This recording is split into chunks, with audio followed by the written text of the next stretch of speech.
Hi, welcome back guys. This is your friend, the MHA What If with another fanfiction. This is the move of What If Deku Became a Dragon Knight? All credits for this video go to their respective authors, so please support the real author. Check out the link in the description for more details. Please give this video a like and subscribe to the channel if you want more videos like this. Now let's get into the fanfic. First of some notes, and if you are reading this before the first actual chapter, don't worry, it'll be up along with a prologue before you are done reading this. It is a bit long with 3 main segments. It has a who's who names have been changed and the general these are mudwings they are brown and general lore information most WF books start with as well as an explanation of the AU. The last section is most important because it introduces the queens most of whom are OCs. Don't worry, they aren't going to be the focus, just chess pieces for all for one. It also has some need to know lore stuff, even if you have read YF. Feel free to skip the notes but beware of confusion. Section 1. Notes about how the AU works. This is a My Hero AU focusing on My Hero's characters in the Wings of Fire universe in the future where it's taken a path similar to the world of My Hero. No quirks though because they're dragons and they don't need them, but their dragon powers echo the way their quirks work as close as I could get within WF's lore. The world of Wings of Fire has a naming system so names will be changed, but I've left their hero names unchanged, however. Heroes will be referred to as Knights or Jade Knights. This is set in the future of the Wings of Fire universe, so Jade Mountain Canon School is the only hero knight school in this world. Other things have names such as, most of them will be obvious with the context of which characters are involved and heroes being called Jade Knights. The second section will update because I'm not sure who will show up yet. I know all of Class 1A will, most likely other UA students, but I'm not sure who yet. I'll try to add new characters in the notes of their first chapter, but if you are confused they'll show up here possibly before I introduce them, so if you are wondering when Hawks will show up and you see him in the names section then he'll come soon. For now, he isn't important and has been left out. Events of WF will be mentioned. I'll try my best to keep specific spoilers out of it but no promises. I'll use the endgame scale to explain. I will say someone dies in endgame, the good guys succeed and there's time travel involved quite heavily. But I will not say who dies, how they won, or who time traveled when.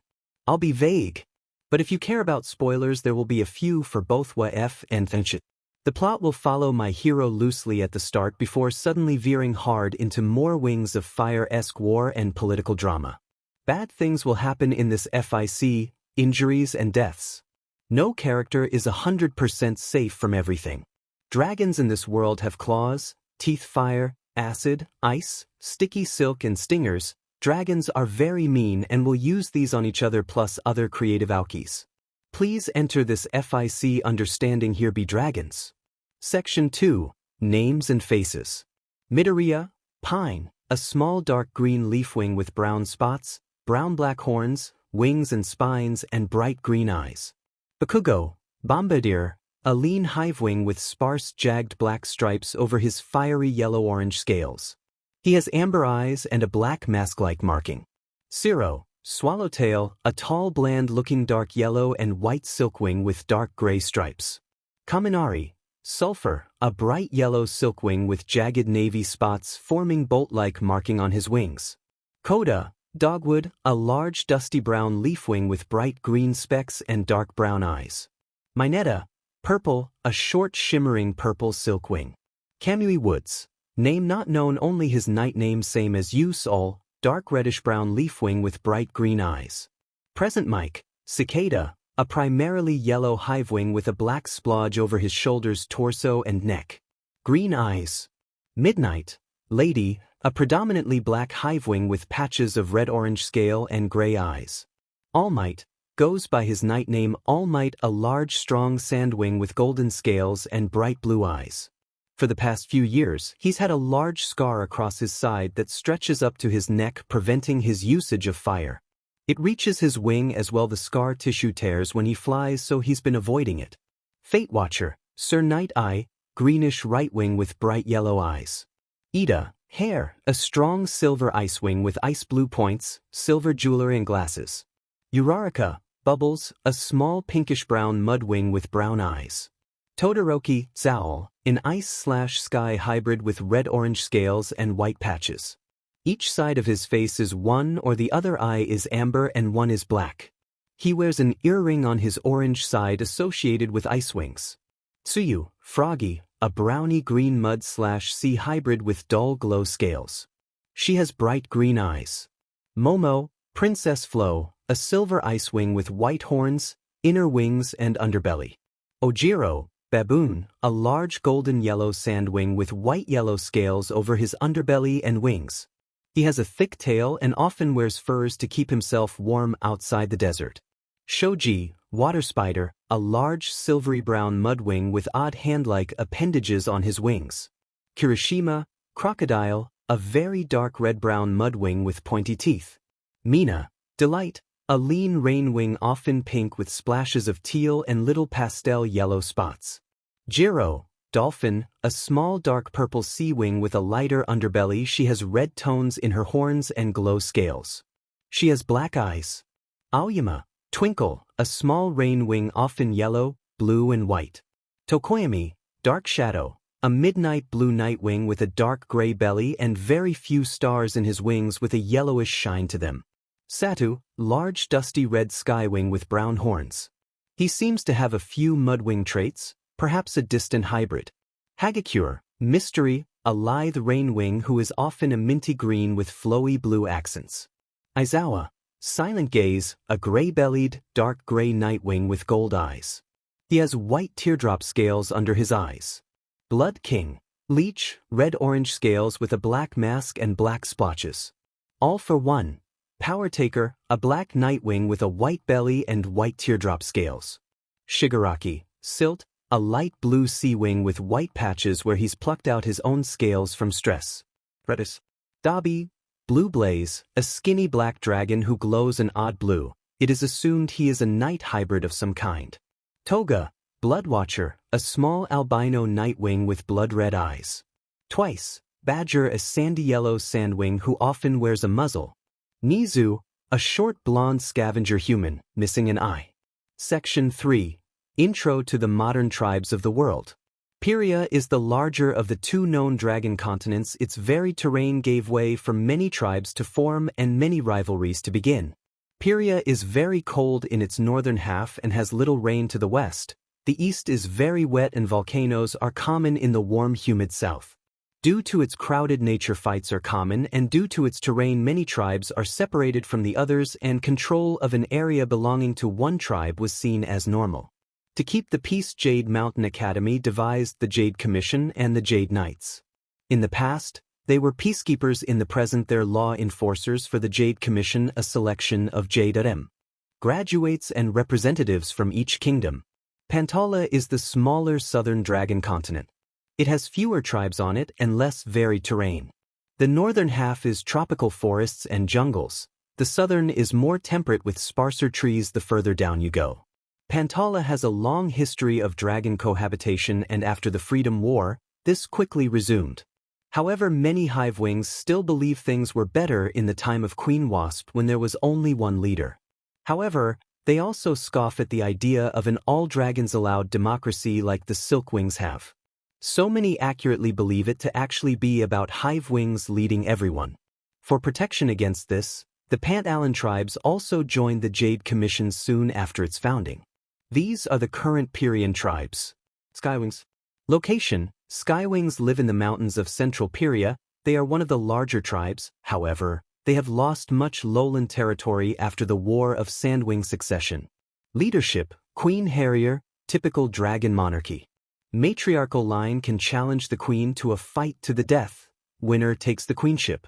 Appearance: Skywings are large long dragons with large wings, the biggest wings of any dragon tribe for soaring the skies. They have orange to red scales with yellow markings showing up on rare occasions. They are built for long fast flight and are quite streamlined with long swirled horns on their head and a singular horn on their nose. Innate abilities: Skywings are the fastest tribe and can sustain flight for a very long time. They learn to fly quite young. Skywings have excellent vision compared to most tribes and are most tolerant of varying temperatures. They are able to breathe fire at any time. Most Skywings can control the heat by holding it for an amount of time. Rare abilities: Some dragons are born with too much fire, These are called fire sails. Often these dragons come with a fire-deprived twin. It is impossible to touch a fire scales as dragons who touch them are burnt. Many weapons melt on contact with them and they are immune to frost breath. Skywings will on rare occasions have animus born in their tribe. It is rare however with only 2 who passed away long ago being born since they stopped tossing babies who showed signs of special abilities off of the mountains. Mudwings. Location: Mudwings live in the Diamond Spray Delta on the eastern shore of Pyria. They have spread over the past 200 years since the War of Sandwing Succession, taking much of the land Skywings once owned. However, many Mudwings chose to live in other kingdoms too. Leadership: Queen Turtle and her Sibs. They follow a typical dragon monarchy, though challenges are much rarer than in other tribes. Appearance: Mudwings are the largest, tankiest Pyrian tribe. They have thick armored scales and are big and muscular. They are built for swimming and are not great at flying. Most Mudwings are some shade of brown with large boxy heads. Inane abilities: Mudwings can hold their breath for an hour and are the second best swimmers in Pyria. They can camouflage in mud and heal it too. They can sleep partially submerged in mud and if they are warm are able to produce fire, however, if they are cold they are unable to. Mudwings are very strong and have thicker, more protective scales than other tribes. Mudwings often stay with their siblings for most of their lives. They are closely bounded by nature. The first one to hatch will often help their siblings hatch too. This dragon is called the Bigwings and is the natural leader and protector of their sib group, often the largest too but not always. Rare abilities: Mudwings born from a red egg are fire-resistant and heal from burns much faster. Location: The largest Seawing settlement is in the Bay of 1,000 Scales on the eastern coast of Pyria. However, Seawings have extended around the shores of Pyria. Some dragons refer to this as the underwater continent, but few realize how far it actually extends, with some regions already developing distinct genetic traits. Leadership: Queen Angelfish. However, several of her daughters command subregions, most notably Princess Guppy, who's leading a campaign towards Pantala. Appearance: Seawings come in various cool colors, shades mostly greens and blues. They have a pattern of glow-in-the-dark scales along their sides. They are large but not very tall, being very long and stocky with short legs and forward-leading necks. Inane abilities: Seawings use gills to breathe underwater and are the fastest and best swimmers of any dragon tribe. Despite this, they can still reside and breathe on the land. Seawings have their own language with no spoken words, instead they flash their glow scales in specific ways. Seawings have good night vision and certain wounds can be healed faster in ocean water. However, Seawings must have ample access to water or else they can become dehydrated, causing many adverse effects depending on severity. Rare abilities: Seawing animus are rare but they have the most of any tribe. While once limited to the royal family, they can now be found in various upper-class families. This is thought to be an effect of Queen Coral's numerous sons. Seawings have also been developing new localized abilities such as sonar and color change, thought to be a result of rainwing hybrids. There have been rare occasions when other abilities have shown up. Queen Angelfish says these are mostly the results of blessed animus lines like the Icewings turn line. Rainwings. Location: The Rainwings are the DMNT tribe of the rainforest. However, more of them live in Pantala than any other Pyrian tribe because of their similar values and biomes. Rainwings are very friendly and can be found in most kingdoms. Leadership: Queen Awesome. Rainwings follow the matriarchal line like most other tribes. However, rather than a fight to the death, Rainwings instead must beat the queen in a challenge chosen by the queen herself. Appearance: Rainwings can come in all sorts of colors. Though all are technically green, they are able to change their colors whenever. Most Rainwings chose to be their favorite colors most of the time. Their colors also change based on their emotions. Rainwings have long prehensile tails and are relatively small. Inane abilities: excellent climbers, able to spit acid, are able to change scale colors to camouflage to the point of near invisibility. Rare abilities: pursuing more acid, further reaching acid, acid resistance. Nightwings. Location: spread out but many in the jungles of Pyria. Leadership: Queen Awesome. Nightwings have not had their own queen since the eruption on Nightwing Island. They greatly resent this fact. Appearance: Nightwings are stocky dragons with black or dark scales with dark black underwings speckled with stars. Nightwings with mind reading have teardrop scales near their eyes. Inane abilities: highly infectious bite, camouflage in the night sky, fire breath blue or purple in color, starvation resistant and more likely to have rare abilities than other tribes.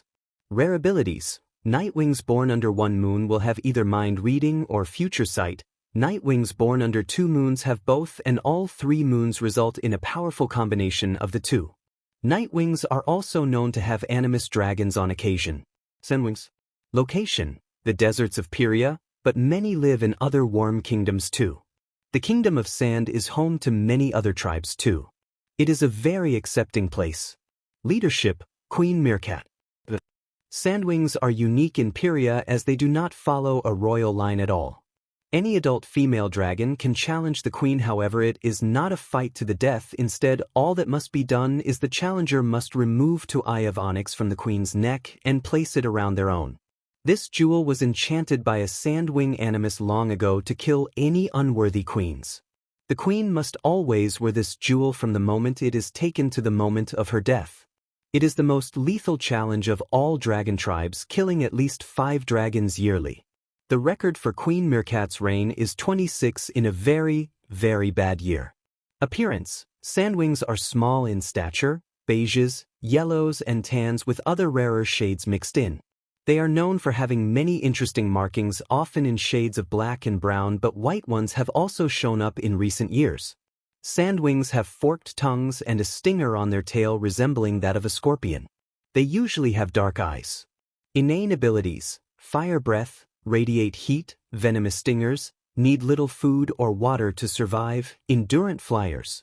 Rare abilities: venomous fangs, poisonous blood, and other snake-related abilities. Sandwings are known to produce animus on the rare occasion. Location: the cold and snowy northern parts of Pyria. Most do not leave, finding other places to be far too warm. Leadership: Queen Reindeer. Typical dragon monarchy. Appearance: Icewings are the smallest tribe. They have a mane of spikes down the back of their necks. They also have barbed tails and serrated claws. Icewings can very simply be described as spiky. They are often white or very light gray with rare shades of light blue speckled in. Inane abilities: cold resistance, ice breath, serrated claws and access to many animus-touched objects. Rare abilities: ice scales. Very new and identical to Skywing fire scales except for the cold. Icewings also have a few lines of dragons with genetic animus enchantments, the oldest of which is the Turn line. Now with that, it is time for the Pant-Allen tribes. Silkwings. Location: spread around Pantala with a capital near the center of the continent called Luna's Nest. Leadership: Silkwings elect a queen every year. Typically the runners-up serve as a council. Their current queen is King Clipper. Appearance: Silkwings have 4 butterfly-like wings after they undergo metamorphosis. Before this point they have no wings. Silkwings are slender and colorful, coming in every color other than black. Inane abilities: Silkwings can sense the weather and time via their antenna. After metamorphosis, they can spin silk from their wrists. Silkwings are excellent climbers and fast, agile runners, slipping effortlessly through the trees on foot and gliding gracefully over the tree when flying. Rare abilities: some Silkwings' silk burns like fire. These are called fire silks. Hivewings. Location: Hivewings are spread throughout the continent, but the majority of them stick to the less densely forested southern half. This is also where their capital is. Leadership: Queen Sugar Ant. Typical dragon monarchy. Appearance: Hivewings are mostly yellow and orange. However, red can also show up. All hivewings all have at least a few black scales.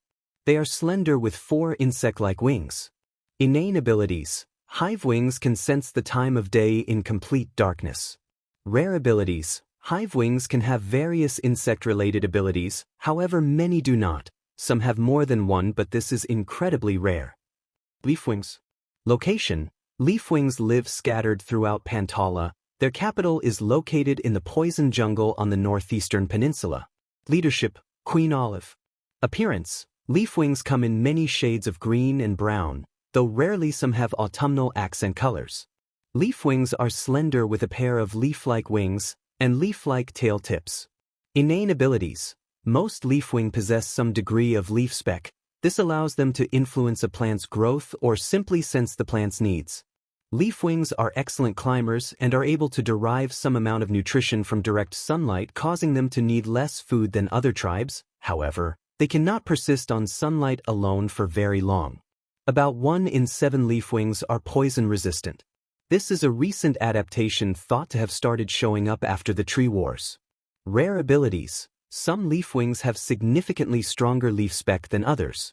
This allows them to essentially control a plant's growth as well as accelerate it so fast it can be used to snare a dragon. This is rare, however. Occasionally leafwings are poisonous. It's hard to say how many. Not many things attempt to bite a dragon or succeed well enough to draw blood.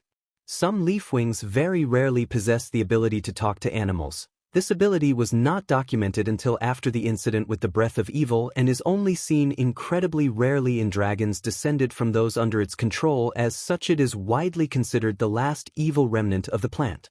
Thank you for reading all that very long setup or quickly scrolling through it all without reading any of it to click the next button. Because either way you are here, some of you will just be significantly less confused. Hyrax stumbled out the door. The doctors said that this was the best they could heal the wound Power Taker left him with after their fight. Still, Hyrax could feel the large scar pull from his neck to his belly with every step he took. It was uncomfortable most of the time, but painful if he tried to stretch his wing or if he stretched any muscle too far. He'd hoped to avoid this, but with Power Taker's body disappearing soon after their fight, Hyrax had doubts he was truly gone, and with doubts comes no choice. He limped past Fate Watcher. All might please, his prized protege begged. They can survive without a symbol of peace for a while. I'll help you find a successor. Hyrax looked sadly at him. I cannot leave them without defense. What about me and the rest of the Jade Knights? Are we not defense? He yelled. One thing Hyrax had always valued about Fate Watcher was that he was not afraid of him. Most dragons had some amount of fear of others stronger than themselves, and with the cursed history of Animus, well, it casts suspicion on even the noblest of dragons, a category that Hyrax didn't believe he occupied. Fate Watcher, however, showed no fear. Perhaps it was because he had seen everything until each of their deaths. Fate Watcher was different.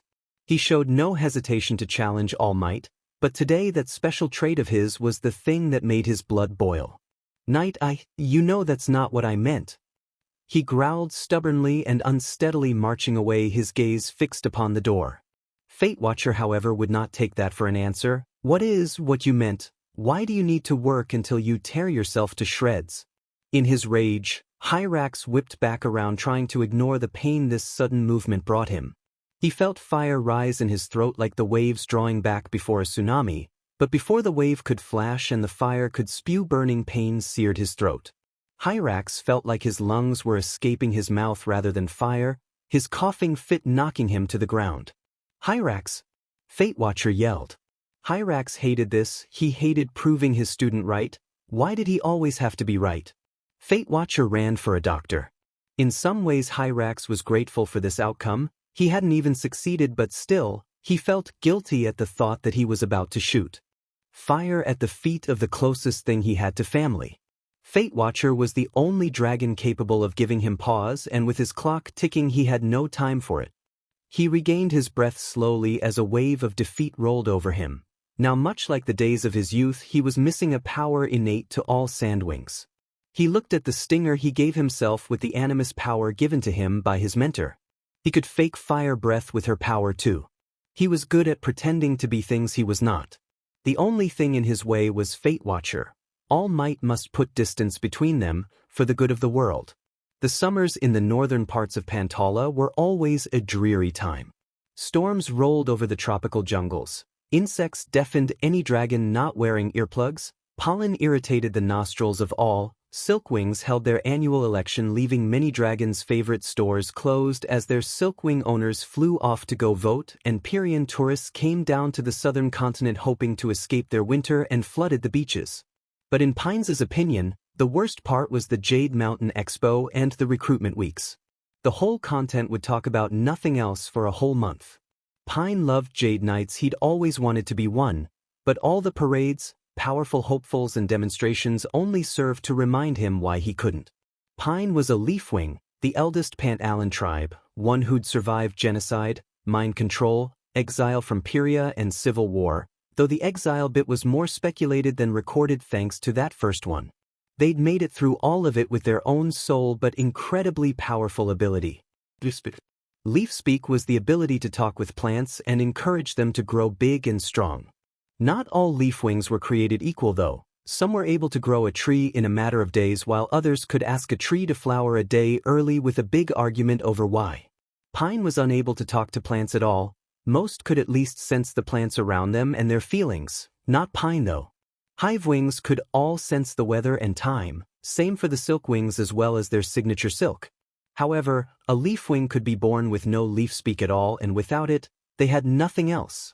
Even Pine's mother had a weak leaf speak. He'd been told his father was far stronger than her, and yet Pine had nothing, he was nothing. Still, Pine had come here today most likely because he was stupid. He'd silently flown to the nearby Leafwing capital in the poison jungle. He'd actually gone through the jungle because he was afraid of running into Bombadier. It wasn't an easy job for anyone. Leaf speak was almost as essential as water to manage it, but Pine knew what plants were safe and which weren't. He didn't eat anything and he'd stayed close enough to the path to hear the dragons yelling and the buzzing of Hivewing wings. He felt a bit silly. Jade Knights watched over the path making sure no villains tried anything. Surely they or even a Silkwing would stop Bombadier. Silkwings didn't like bullies, yet still, a few joined in bullying him, so clearly he was the exception. Pine had also stayed further away from the main street on an awkward branch in a faraway tree, a spot he was barely small enough to fit into. From his perch, he could see the little specks on the stage. He could distantly hear a Leafwing introducing the parade. Kamui Woods was his knight name. The dragon was deep brown like crumbling leaves. A few dragons from Pyria thought he was a Mudwing hybrid. Pant-Allen dragons knew better. Brown spotted Leafwings were common and truly brown Leafwings were uncommon but not unheard of. Pine himself has little brown spots over his nose, shoulders and hips. It was only among the ranks of the Jade Knights that they were rare.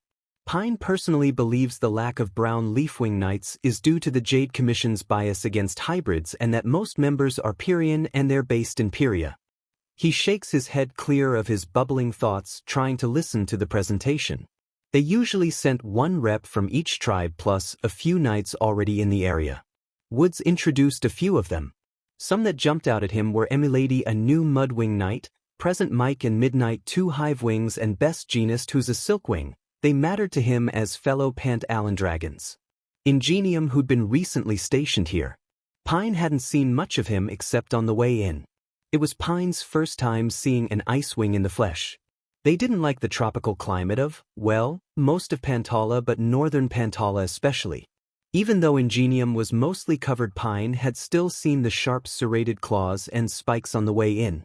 Though from here he was just a blob of white. Pine was extra shocked when it was announced Ingenium was stationed in the poison jungle for the next little while. Normally one Icewing got dragged down for the recruitment, then they left again nearly immediately. Pine continued to listen and made note of this for later. He was definitely going to get an autograph for his scroll. He had a little collection. Okay, it was a very big collection. But it was the Sandwing rep that caught him off guard. "I am here." The distinctive voice of All Might echoed as a large golden yellow blob leapt out from behind the curtain. There was so much yelling in joy and shock. This is because All Might was an animus, the most powerful power a dragon could ever have. The most powerful animus to ever live. The #1 Jade Knight in every ranking since his debut. The #1 Jade Knight ever. And finally he never came to these recruitment things. All Might had worked in Pantala before. One of Pine's fondest memories was seeing him in a fight once. He was only 2 at the time. It's been a long 4 years since then, and nothing since then beats that memory in Pine's heart. Pine was so starstruck he didn't really hear any of the talking. It was normal, just babble about how great Jade Mountain Academy was anyway. He was only snapped out of it when Kamui Woods pointed toward the application boxes across the stage. Pine could vaguely hear the word, "We'll be here for the next 3 days." Muttered in an annoyed tone. He watched as the brown Leafwing slipped into one and a few others did too. The rest of the Jade Knights flew off to do stuff in the Leafwing capital, and Pine's claws clamped down on the branch. He said he wouldn't, that he would just be coming to watch, but I mean, there was no harm in trying, right? It was stupid, he knows, but well, sure, he would inevitably fail and his dream would be crushed, but he may as well try, right? Pine waited in his tree for the crowd to die down a little bit. It was nearly nightfall before it did, but that was fine with Pine. He had excellent night vision for a Leafwing. Most Pant-Allen dragons didn't, but Pine had plenty of practice in an attempt to avoid Bombadier. He flew down a bit uncomfortable around the remaining dragons. He quietly slipped between them toward the applications boxes. He was so close. "What are you doing here, Leaflitter?" yelled out a voice. Pine flinched. He knew that voice. He'd assumed he'd already gone, but of course, Bombadier would wait till late to make a big show of himself. "I was coming to see the show," Pine muttered, wings pressed tight to his side. Bombadier glared down at him, his buddies surrounding him, a few other Hivewings, some Leafwings, and the world's meanest Silkwing joined the glaring. "Show's over," one of the Leafwings sneered. "But just wanted to, well," Pine shrunk away. Bombadier flung out a wrist and a big hot fiery acid splashed against Pine's cheek and shoulder. Pine fell to the ground. "I'm going to be the only one from our useless little town to make it into Jade Mountain Academy." A few of his cronies looked at him in shock and hurt, but none spoke up for fear of taking Pine's place. "I will not have my victory sullied by competing against a powerless Leafwing like you." Oh no," Pine mumbled, "I wasn't going to." Bombadier snatched the scroll from Pine's talon. "What, get an autograph?" With a sticking hiss, his precious night scroll began to melt away in contact with the acid. "Now you have no excuse to go near that stage, you hear me?" he yelled, tossing it to the ground. Pine watched Bombadier walk away, tears pricking at his eyes. As soon as the shimmery orange Hivewing and his goons were out of sight, he lurched forward, scoping up the remains of his scroll, tears streaming down his face. He tried to shake the acid off it, but only succeeded in splashing it onto himself. "Hey!" Pine whipped around at the feeling of a talon on his arm. The yellow and white Silkwing smiled. He had a very big smile. "Give me that for a minute." He gently took the scroll from Pine's claws and produced a bit of silk from his wrist, wrapping the scroll in it. He had dark blue scales bordering the whites and yellows. From a distance he could be mistaken for a hive silk hybrid, but his 4 bright butterfly wings gave away that he was not a hybrid. Maybe a distant one. Hybrids are quite common in Pantala. Hivewings can be so mean sometimes. The ones with powers think their power makes them better than everyone else, and the ones without powers think Nightwing blood and black scales make them better than everyone else. They're usually better up north, but I guess I got my hopes up too high, he rambled, never sounding accusing of Hivewings, simply conversational. "I think a lot of the bad ones avoid this place. Reminds them of their failed empire," he joked. Pine, in spite of the Silkwing's joking tone, however, wanted to share his information. "No, actually, I mean some Wasp Empire glorifiers maybe, but it's actually the trees. So they're more mad they couldn't burn this place down than the Leafwing surviving their attempt to wipe them out?" the Silkwing asked, calmly unwrapping the scroll from its silk covering. Pine shook his head. "They struggle with the dense trees. They're not agile flyers or very good climbers like us. They also can't make arboreal homes quite as well." The buttery Silkwing had a look of sudden understanding. "So that's why they put up with the cold southern winds. I hated those when I lived there." He handed the scroll back and buried the acid-filled silk underground. Pine studied it to find all the acid had been soaked up. Yes, there were little holes in it, but it was salvageable and so much better than what Pine's method would have produced. Tears welled up in his eyes. "Sorry I couldn't save all of it," the Silkwing muttered sheepishly. Pine looked over. No, I was just so scared I'd lose all of it. Thank you so much." Pine hugged his scroll close, protecting it from the tears of relief streaming down his face. He tried to wipe them away. The Silkwing smiled back at him. "No need to thank me. It's what Jade Knights do, and I'm going to be one," he said boldly. He flicked out his wrist, and silk shot up into the sky. The Silkwing leapt into the air, swinging towards the application boxes. "Next time we meet, I'll be called Cellophane." "Like tape," Pine muttered before burning with gratitude that his rescuer didn't hear him. Pine slipped away towards the outskirts of the sign up, then out of the corner of his eye, he spotted a booth with less than 5 dragons in line. Before he could tell himself not to, he was in line. He never learned his lesson, did he? The hivewing manning the booth looked tired, but his iconic jacket-like marking gave away. He was talking to present Mike even though much of his energy was gone. Pine already had his autograph, so he left his scroll safely in his bag. Mike handed him a sheet. Name, powers, age, address, parent or guardian's name. Pine signed it out, listing his powers as none. Mike looked at it. Weak leaf speak counts, kid. He stuttered. I don't have leaf speak, he muttered quietly as a mouse. Mike looked surprised. Why are you here then? Pine stuttered again. It's stupid, but... Mike pulled out a stamp and pressed down for approval. At some point, an agent will come to your school. Your town board should say when. I'm sure you've got a secret ace up your sleeve. He winked before filing it away. Pine knew that heroes' jobs were just to make sure they filled them out and to stop anyone from dropping out due to anxiety, not actually assess their ability. Still, Pine didn't have the heart to say he in fact did not have an ace and simply nodded and flew away. Get off of me! Pine instinctually flinched at Bombadier's loud tone before his ears pricked up. What did Bombadier have to be scared of? Pine curiously crept forward, staying low and attempting to push down the almost tickling sensation in his stomach. Pecking out, he saw Bombadier snared in silk. The silk wing was of a blood orange color with brown patches. He stalked around Bombadier, his gaze as poisonous as the plants around them. What's a hivewing doing here? You come to burn these trees too? Bombadier thrashed, his muzzle sealed shut by one of the strands of silk the silkwing kept wrapping him up in. Still, Pine could hear a faint hissing noise he knew to be Bombadier. Silkwings didn't hiss like that, hivewings do. Pine looked around, and high above, hidden in the trees, he spotted Kamui Woods. He waited a painfully long time for the other hidden leafwing to jump into action. After all, he was a Jade Knight, that's their job, right? Still, he remained perched in the trees. Do you know what that cup-like flower is? The silkwing asked. A pitcher plant. They eat bugs like you, and that one seems just your size. Pine didn't know how he ended up here, far out of his hiding spot in broad daylight, one side of his body smeared in the silk that covered his lifetime bully and one side facing a dragon-sized pitcher plant that, even without leaf speak, Pine knew was hungry. Still, something instinctual told him to push himself and Bombadier up. Why are you hiding? Do something, Pine pleaded with Kamui Woods.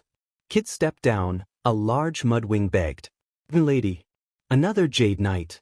Hiding, not doing anything. Tears stung Pine's eyes.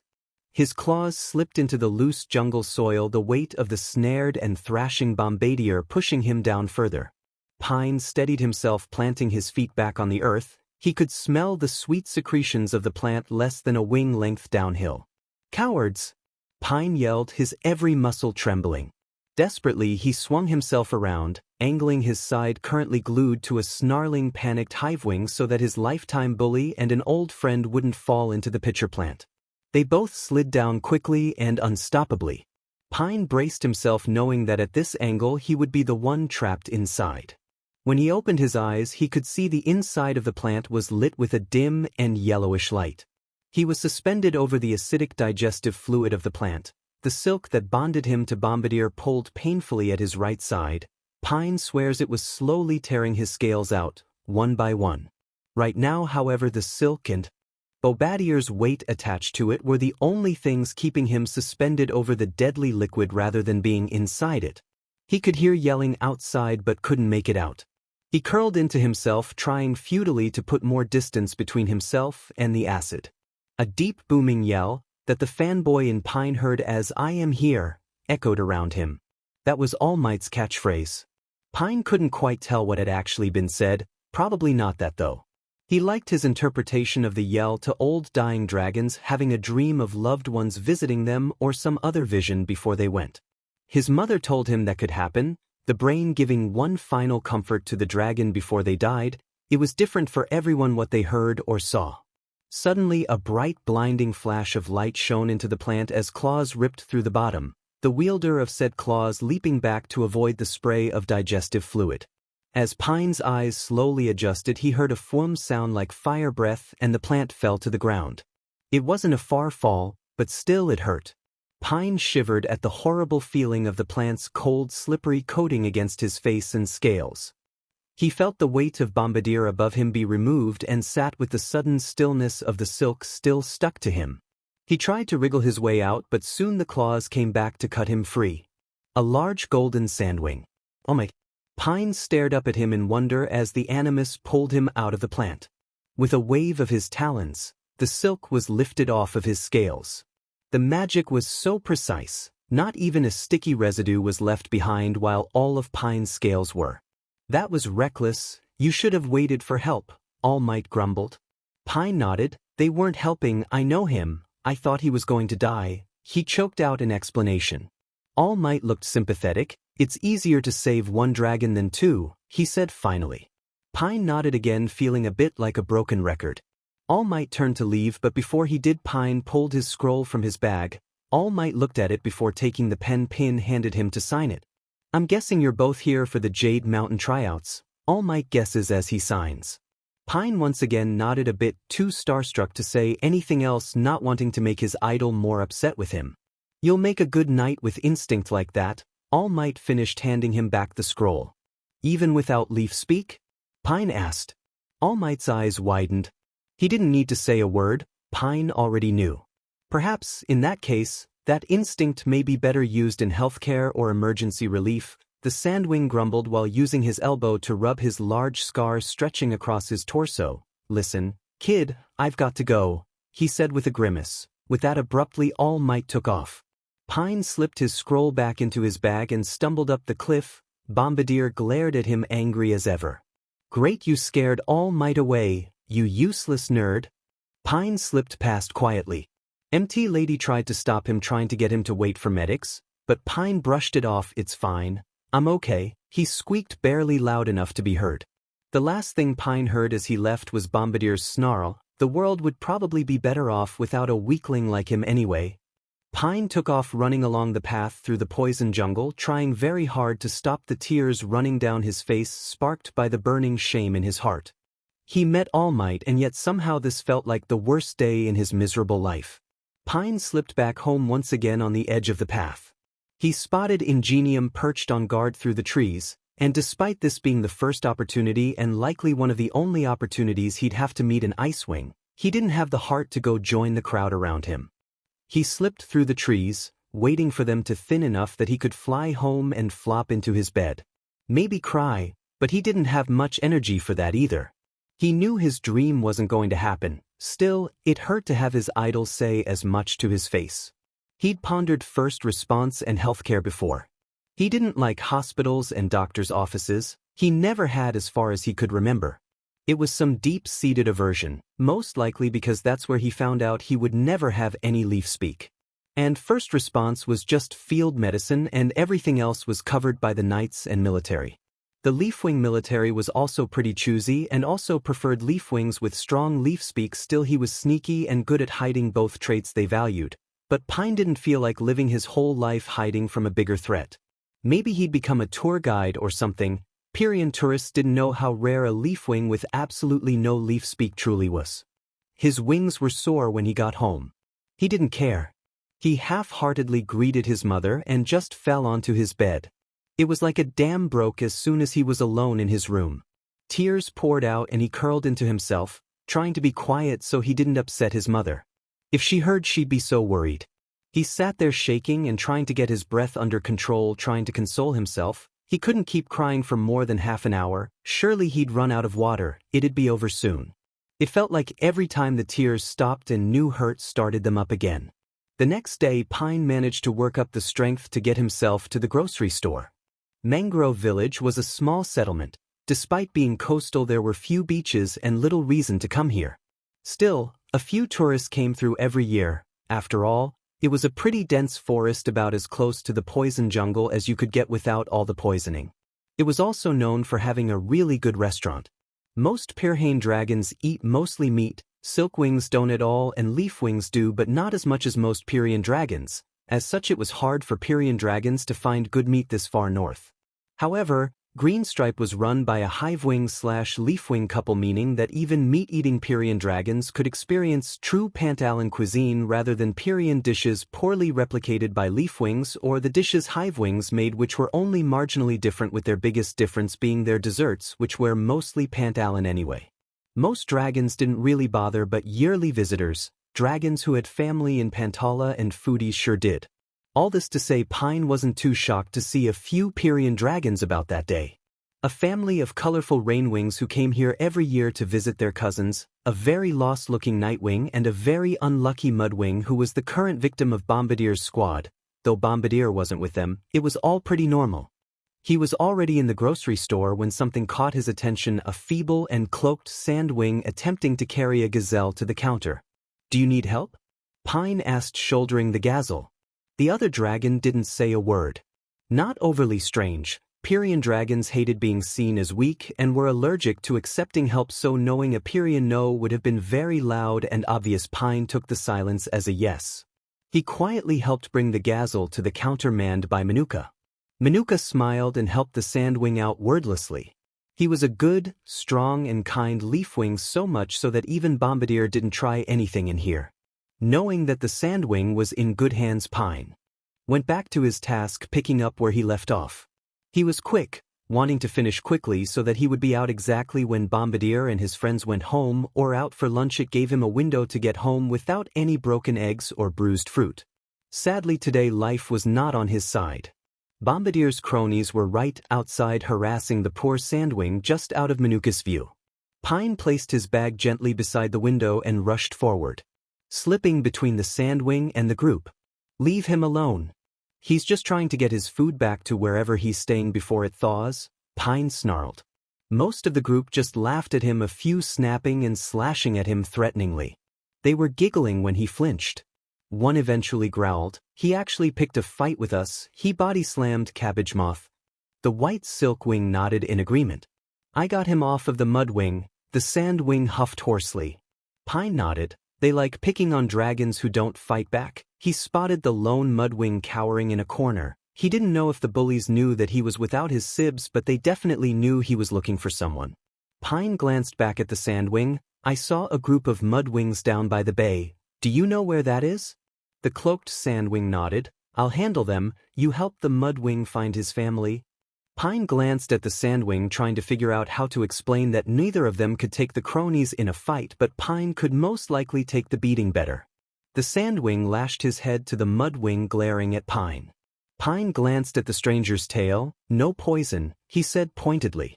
The sandwing huffed as if to say, "Well, duh," and Pine scrambled away, keeping an eye on the situation. The sandwing was large, so most likely very old. Sandwings could breathe fire and had scorpion stingers on their tail, and while Pine didn't like those dragons, they were still hatchlings like himself and not really deserving of death. Pine helped the mudwing stand up. "Where are your sibs?" The mudwing muttered quietly, "I don't know, I got lost. We were staying at Riverside Hotel." Pine nodded and started in that direction, eyes still fixed on the sandwing as he reached a talon to the clasp of his cloak. Pine decided that he was probably about to reveal a knife. Not good. Still, he leads the mudwing away, watching from the corner of his eye as the cloak flew off and the dragon proudly exclaimed, "I am here, All Might." The mudwing gazed up in amazement, much like Pine himself. He'd seen him twice, in two different places in less than a week. Pine was flabbergasted, and he was in their town too. The bullies quickly stumbled back and then turned tail and ran. Word spreads real fast in small towns, and within minutes yelling had begun and dragons flooded the town square. The mudwing skipped off after spotting his sibs in the crowd. All Might quickly tried to put his cloak on but was soon swarmed. Pine ran to pick up his gazelle. "Where should I bring this?" he whispered quickly as the horde approached. All Might wordlessly tossed him a key. Pine took to the skies and checked the key, room 8. He swooped down and grabbed his grocery bag and soared quietly to the hotel, slipping in and opening the door, gently placing the food inside and covering it with a spare cloth to protect it from bugs. Just as quietly, he slipped out and back home again. He placed the bags on his bench and his mum crushed him in a hug. "Oh, Pine, you must have missed him. All Might's in the town square," she happily told him. "Yeah, I know," Pine squeaked. Do you want to go met him, or did you do it already? His mother giggled. Pine didn't really want to tell her the events of the last 2 days, so he just went with, already met him, and slipped back to his room. His room was covered with All Might merch, so he may as well have been in the town square anyway. There was salt in the wound either way. His hero was in town and Pine was too upset to really care. Almost every house in Mangrove faced the town square. It was the only place where anything interesting happened, and while it was often hard to make out details, most dragons could make out sights like royal banners, buskers, or giant crowds. Pine was quietly watching the square from his window, searching the crowd for orange hive wings. The only two in their town were Bombadier and his mother, so it was easy to tell when one of them was out. Who out of the two was almost impossible to tell from this distance unless their powers were being used. However, today neither was there, despite All Might literally being right there. Quite concerned, Pine sighed and slipped out of his home.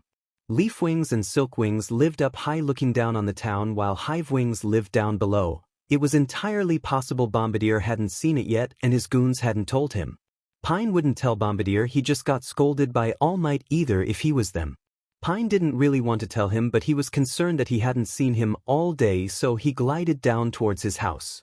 He quietly knocked on the door, silently praying no one answered, and he just hadn't spotted the family in the crowd. Pine's hopes were crushed and Bombadier's mother's face lit up with excitement as she hurried him in. Bombadier glared at him from the couch, his dad entirely missing from the house. He's out getting an autograph for Bombadier, the grumpy Hivewing's mother explained. So what brings you here? So they did know then, great. Is Bombadier okay? I haven't seen him all day. Pine asked Bombadier's mother. He heard Bombadier make his distinct TSK sound before flopping back down on the couch. Bombadier's mother smiled. He's fine, just grumpy. He got jumped by a Silkwing yesterday. She sighed before begging to rant. I told him to stay on the path yesterday, but no, he thought he saw All Might and went trailing off. Bombadier groaned in annoyance. So did the weakling. Actually, I heard you yelling, Pine said, only half telling the truth, but he didn't want his mother to know he went through the poison jungle. She could not know how Bombadier's picked on him, because the last time their mothers heard about it, Bombadier blamed Pine for telling his mother and her yelling at him loud enough their whole street heard. 3 years later, Pine still had a large nasty burn scar under his wing from that heinous day. Never. Fin. Bombadier sked again, straightening up. And then you got in the hero's way. Pine smiled weakly. Sorry about that, I was just so worried I dash. Bombadier let out a low, quiet, barely contained hiss and Pine trailed off. Never mind, well, I'm glad you're okay. I'll just, he backed up toward the door. Go now. He darted out and quickly flew back up, relieved to see the crowd in the town square had cleared and Bombadier's dad on his way back. 2 days passed uneventfully. All Might was on patrol in town, a fact that everyone was delighted to know, and the Jade Knight who was actually stationed there was either super happy to basically be on holiday or very mad to be upstaged in such a huge way. Pine had avoided All Might as best he could. Bombadier had gone to meet him the day after Pine's visit, and Pine had silently taken note of their town notice board announcing a Jade Mountain recruitment agent would visit their school on the next full moon. He was probably just going to pretend to be sick to get out of the hole he dug himself into. Today, however, he had to go to the town square again. His mother had sent him out to pick up a letter and package from his father. His father worked in Pyria and didn't come home much, so he sent some coins home as well as a short letter every month, and it was time for it to be picked up. Pine crept silently through the town square, desperately hoping All Might was somewhere else. He glanced around the corner. The coast was clear. He dashed for the post office, picked up his package, and turned around. All Might was outside. Dang. He looked to be just passing through. He could wait him out. He caught All Might's eyes. He'd been spotted. He decided to just keep walking and hope All Might didn't remember who he was or draw the connection between him and the weakling he had to save from being plant food. He took a deep breath in and opened the door, trotting quickly and purposefully through the town square. You're the dragon who tried to help me with the bullies, aren't you? All Might asked in a way that clearly wasn't a question but a conversation starter. No. He was going to get lectured again. Pine gulped. Dang. I met you before in the poison jungle. You said you had no leaf speak but wanted to be a Jade Knight, he added. Knew it. Pine's thoughts screamed louder than the buzzing of all the hive wings in Pantala if they all took off at once. Pine smiled awkwardly. Yeah, it was so stupid. I'm totally over it now. His muscles tensed as he nervously waited for a reply. Really?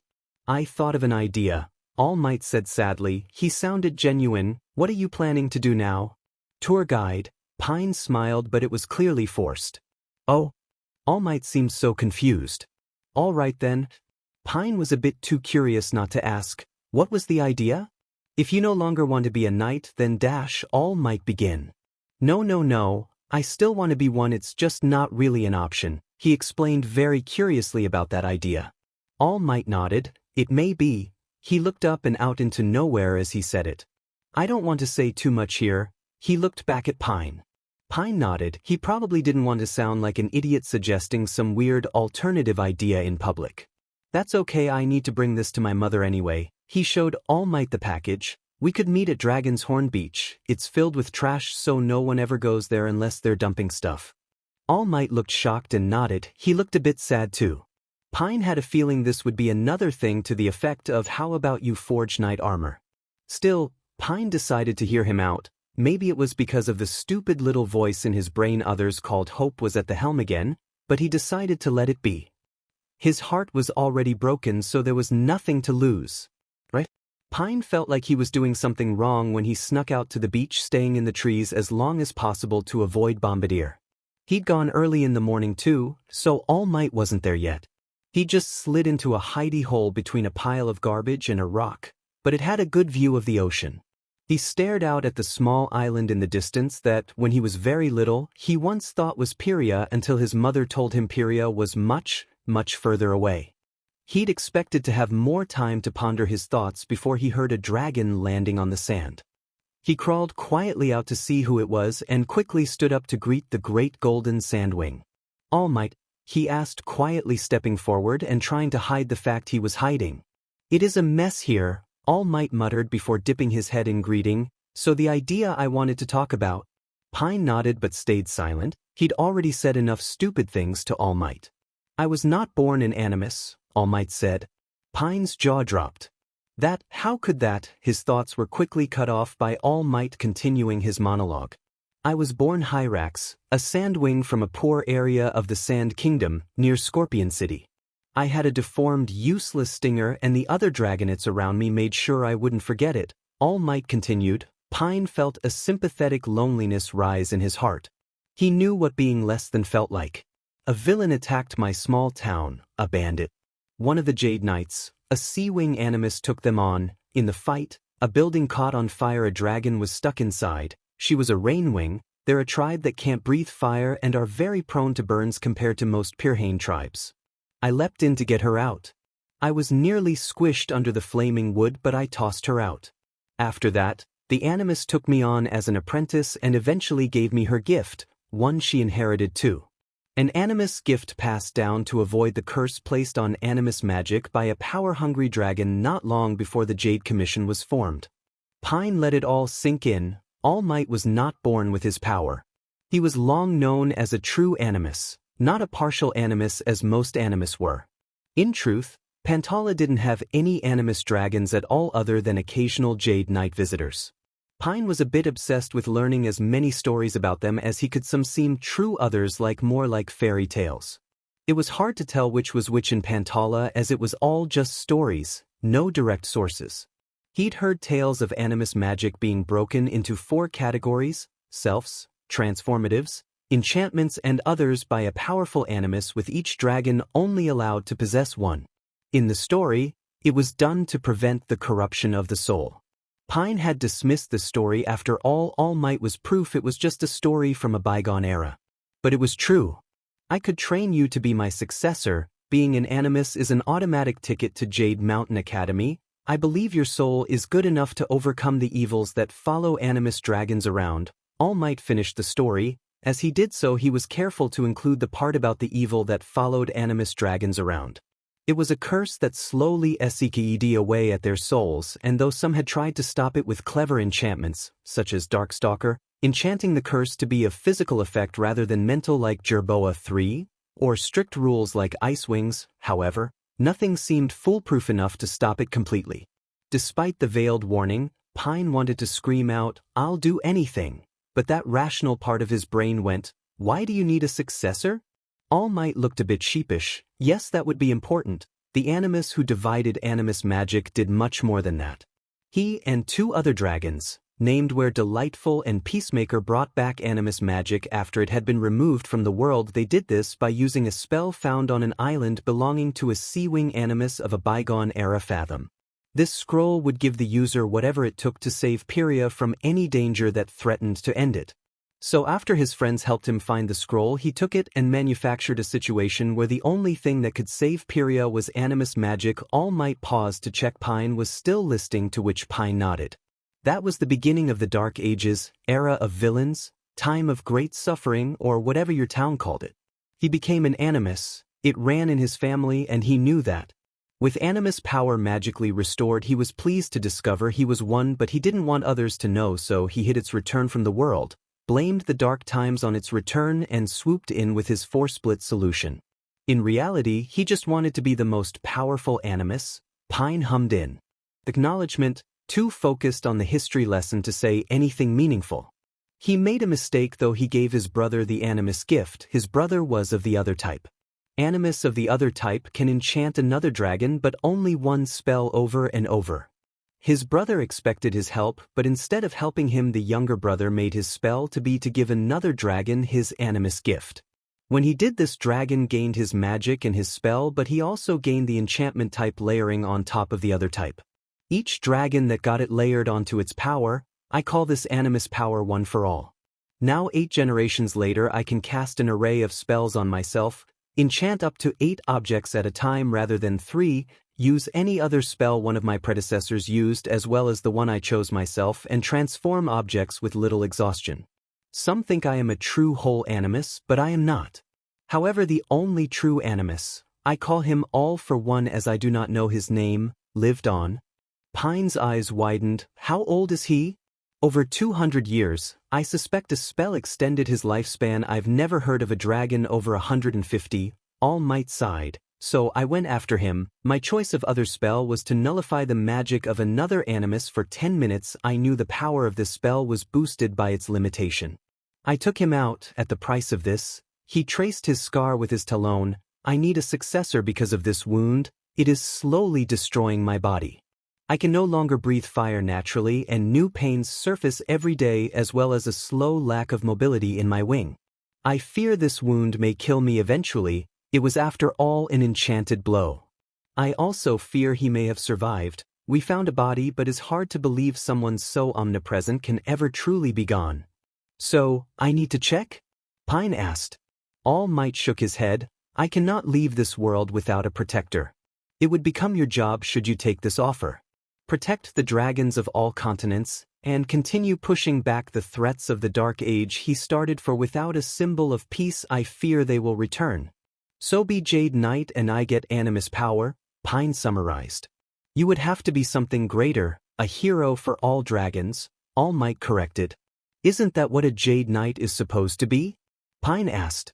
All Might smiled. That attitude and your clear intelligence are why I think you will be a perfect successor. Pine blushed at the praise. This felt like a dream. I'm not really Dash. I saw the analysis in your hero scroll when I signed it. It is what made you stand out to me beyond the many good dragons I have met. You will be smart enough to outthink the problems I could never solve. I may be strong, but my brain was never anything special. All Might interrupted with complete faith in what he was saying. You're very smart, Pine said quickly. He was almost waiting for his mother to wake him up at this point. All Might laughed. Even if that were true, I'm nowhere near the level of you or some other dragons I've met. Brains like yours come once in a generation. So will you take on this great responsibility? Pine once again wanted to yell, yes, All Might. It's all my wildest childhood dreams come true. Being an Animus Jade Knight and attending Jade Mountain. Instead, he said, I'm a Leafwing. There are no Leafwing Animus. I'll reveal the secret instantly. All Might coughed. I am actually the first Animus of the line to openly be an Animus. Most others just made other abilities seem more powerful with their powers. I have a stinger now. I enchanted myself to have one. All you would need to do is fake Leaf-speak or give yourself Leaf-speak. Either works. Pine thought hard for a minute before nodding. All right, first we must train your body. He looked around. Clean this beach, he said. It was the day of the entrance exam. The agent had gotten his mum to sign a document saying he was meant to be there. He was slinking through his school praying Bombadier, or any of his goons, wouldn't find him.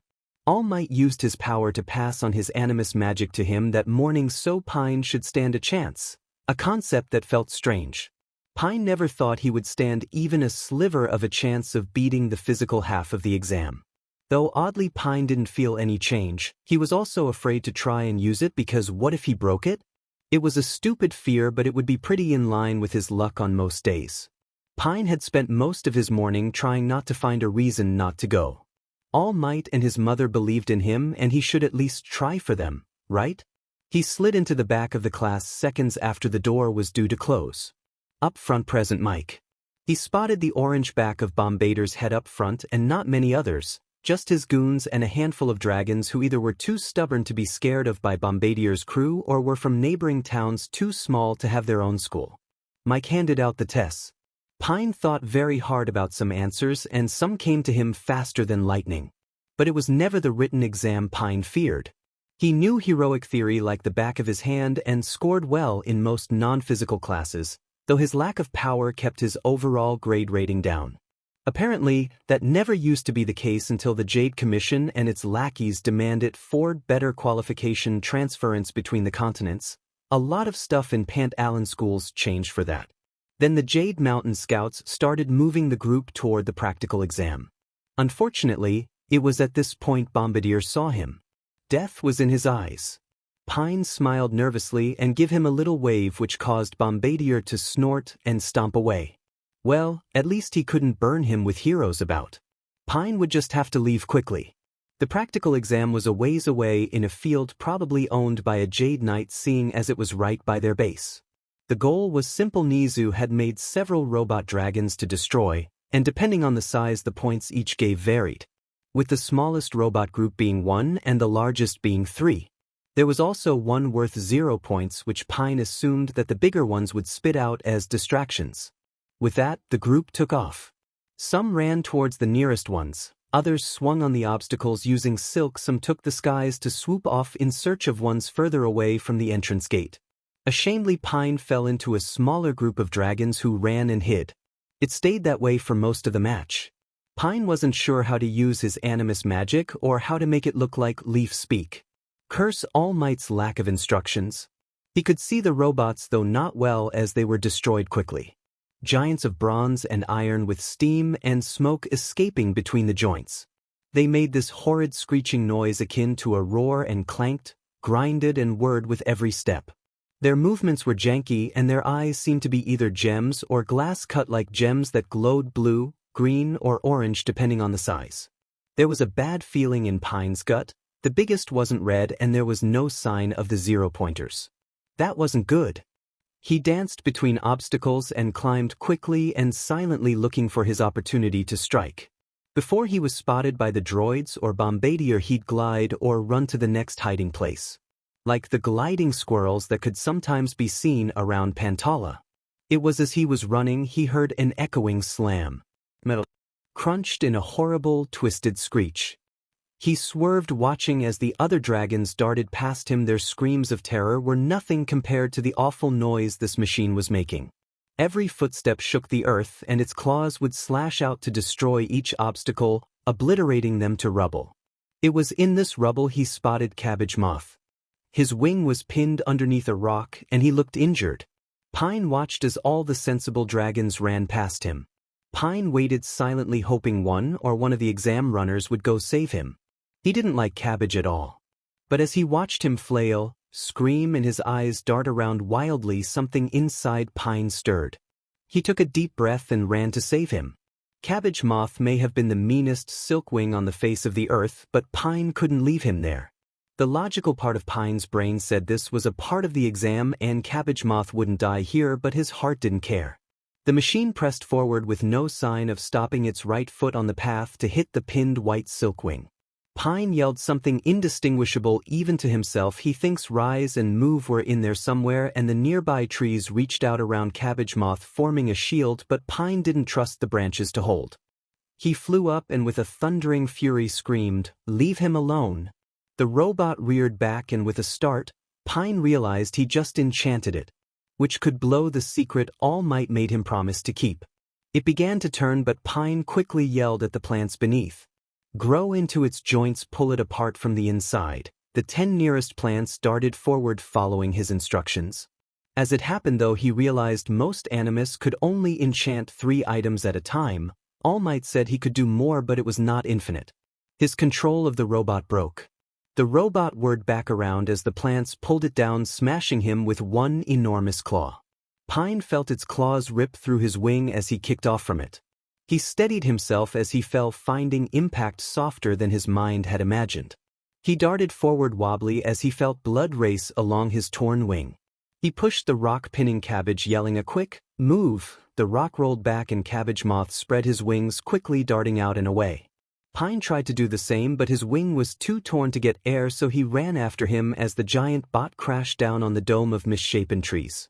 He could feel little rocks and splinters hit his back, but he kept racing forward. The metal hit the earth with a loud and shockingly dull thud. He heard Mick's voice echo through, announcing the exam was finished. He didn't really understand what was said until he was pushed onto a stretcher. Recovery Girl and old Jade Knight, an animus with the ability to heal others. She instructed the medic team to disinfect wounds and pull out any splinters. Now they worked quickly, and when they were done she healed every wound, sealing itself until it looked like an old scar. He had to wait a while before he could leave, but he did so eventually. Thankfully Bombadier had gone home at the normal time. Pine did not need any more injuries today. As he flew home he examined his wings. They had always had flecks of white in them, like the first snow. His mother had described it. Some of his scales grew in funny where he had been mildly burnt by Bombadier. In other places, the skin was too damaged to grow scales at all. He had a few scars before this, but not like this. Damaged grow plates caused the slash scar to have a rim of white around it, and dark exposed skin led through his wing joint. The wing itself had muddied coloring, the vein of his leaf markings indistinguishable in the gnarled mess of scar, white and persistent green. All the scales along it had grown in funny, leaving the line with an odd texture. But thankfully it didn't hurt to fly on. Recovery Girl had done her job. Understandably his mother fussed as soon as he got home. "Oh, Pine, what happened?" "I did something stupid," he answered. "I forgot it was just an exam and panicked." She fussed over him late into the night, applying healing bombs to the scars. A bit redundant seeing that they had already healed, but his mother wasn't familiar with Recovery Girl's powers, so he let it be. It would give her some level of comfort and make sure she felt like he was okay. The next few days were torture. Bombadier and his goons jeered at him. Though comfortingly Cabbage Moth was no longer with them at one point, he even helped Pine get away. It was an odd new sense of allyship. Pine wouldn't say friendship, but Pine hadn't had anything close to an ally since Bombadier started picking on him. Before that he'd been friends with the grumpy Hivewing. He didn't know what happened. Looking back, he could tell Bombadier was growing bored with him, for lack of a better term, for a long time. Then one day he just snapped. At first, Pine couldn't figure out what he did wrong, but he was certain it was something. Then Bombadier acquired more targets and Pine began to see that Bombadier just wanted power. Anyone who wasn't helping as one of his goons was a tool of demonstration to him. Even Pine, who's basically his adopted cousin at this point. Their mothers had been good friends long before either hatched. Pine missed his old friend, but his friend Bombadier was the first victim of his bully Bombadier. Even if it wasn't his childhood friend back, it felt good having a dragon his age who didn't hate him again in the form of Cabbage. Pine felt calmer after the exam for a few days, but when the entrance exam result was due to arrive, Pine's chest felt tight. All Might delivered the letter himself, but the Sandwing asked Pine to open it with him at the beach. Pine obliged and sat down with him. "I don't think I passed. I got pretty banged up and only took out the 0-pointer, which is worth, well, you already know," Pine muttered. "I'll give your power back to you." All Might signed. "Open the letter first, my boy." Pine did so and skimmed it before reading. "You have been accepted into Jade Mountain Academy and a packing list." He looked up at All Might, who was smiling proudly.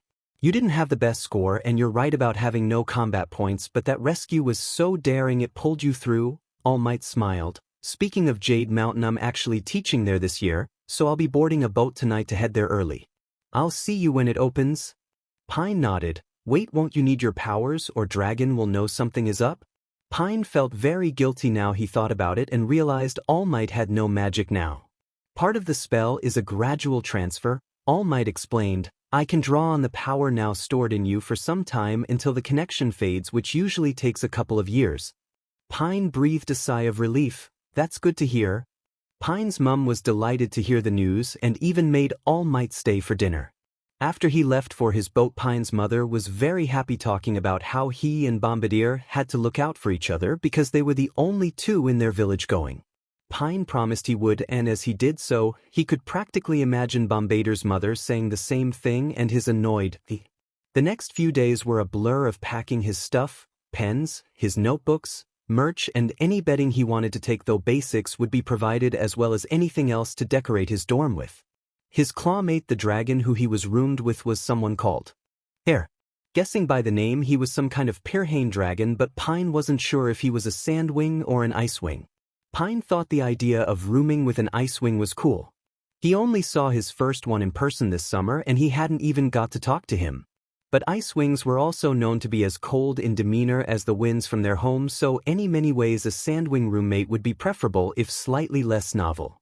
Either way, Pine turned down his mother's offer to buy him a humidifier as he assumed neither an icewing nor sandwing would like that very much. She also gave him pots to grow some plants in so he could talk to them when he was lonely. She'd heard through the grapevine a genius invention so leafwings could use leaf speak to communicate over long distances that he'd developed the power of leaf speak during the exam. She'd muttered something about some dragons needing to try under a full moon. Pine thought it sounded a bit like an old wives' tale, and an obscure one at that. With his 2 suitcases, he headed off for the poison jungle where all the UA students from Pantala would board a boat to be pulled by sea wings until they reached Pyria. Pine, Bombadier, and their mothers were walking the path in the poison jungle together. Their mother were chatting happily, but Pine and Bombadier were walking along in tense and awkward silence.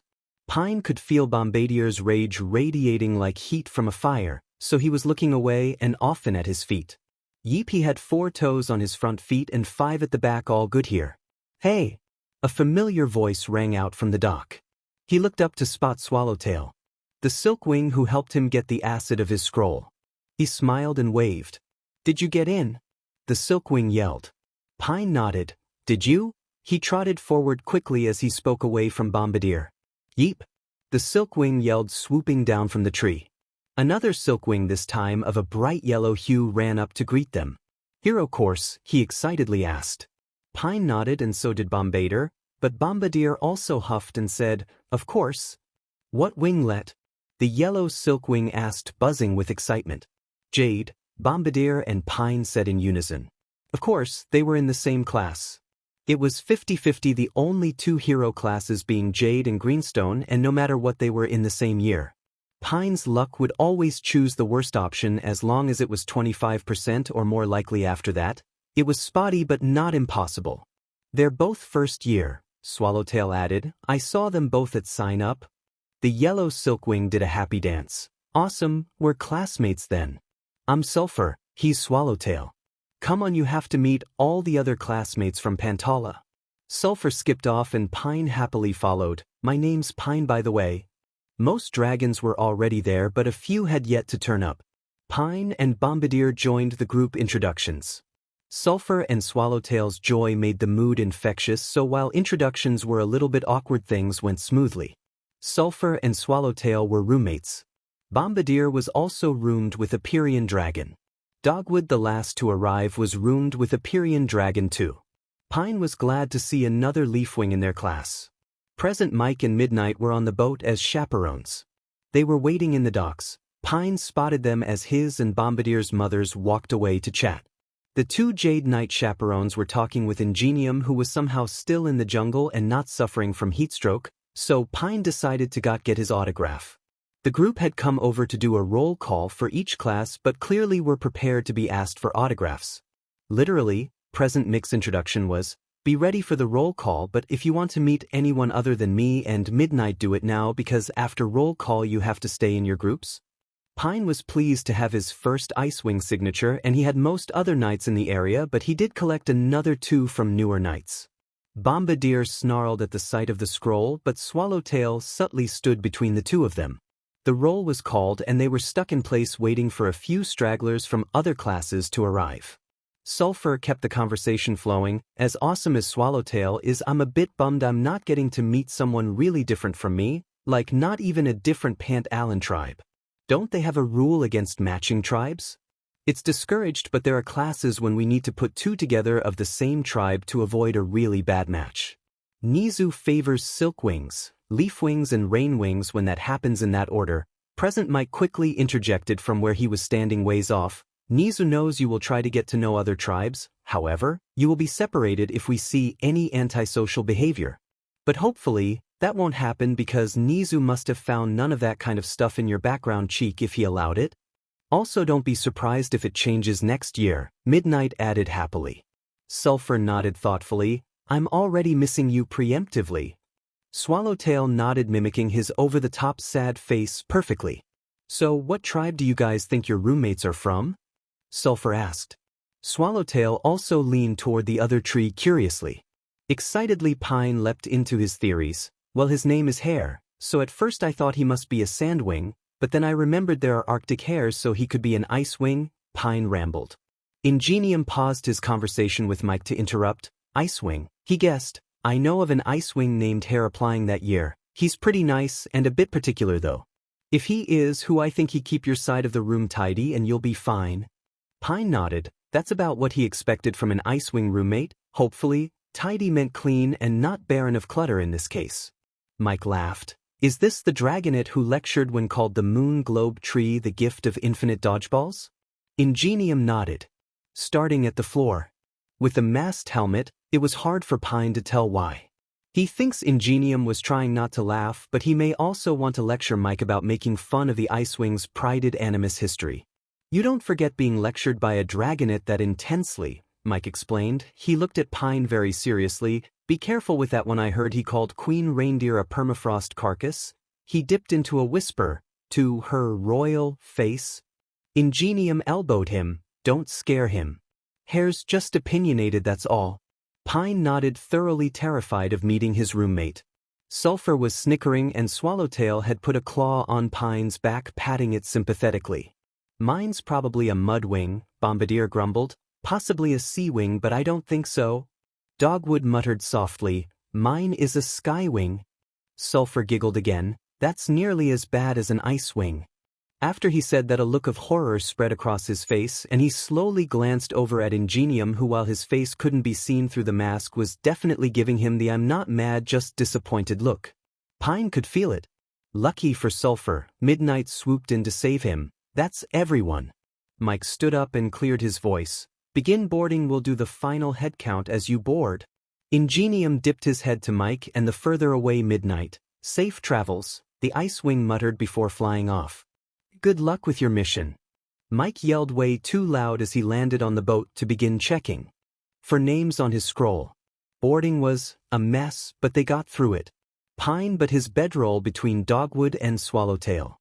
Bombadier's was on the other side beside Sulfur. Pine had a feeling the Hivewing would live to regret sleeping next to such a boisterous dragon. He was right. The trip was a boring one, but they got to know each other. Pine was very excited to hear that Sulfur was a flame silk, Swallowtail was a skilled aerial acrobat, and Dogwood had a rare trait that meant his leaf speak extended to animals, allowing him to communicate with them. A couple of the others thought that power was creepy, but Pine thought it was awesome.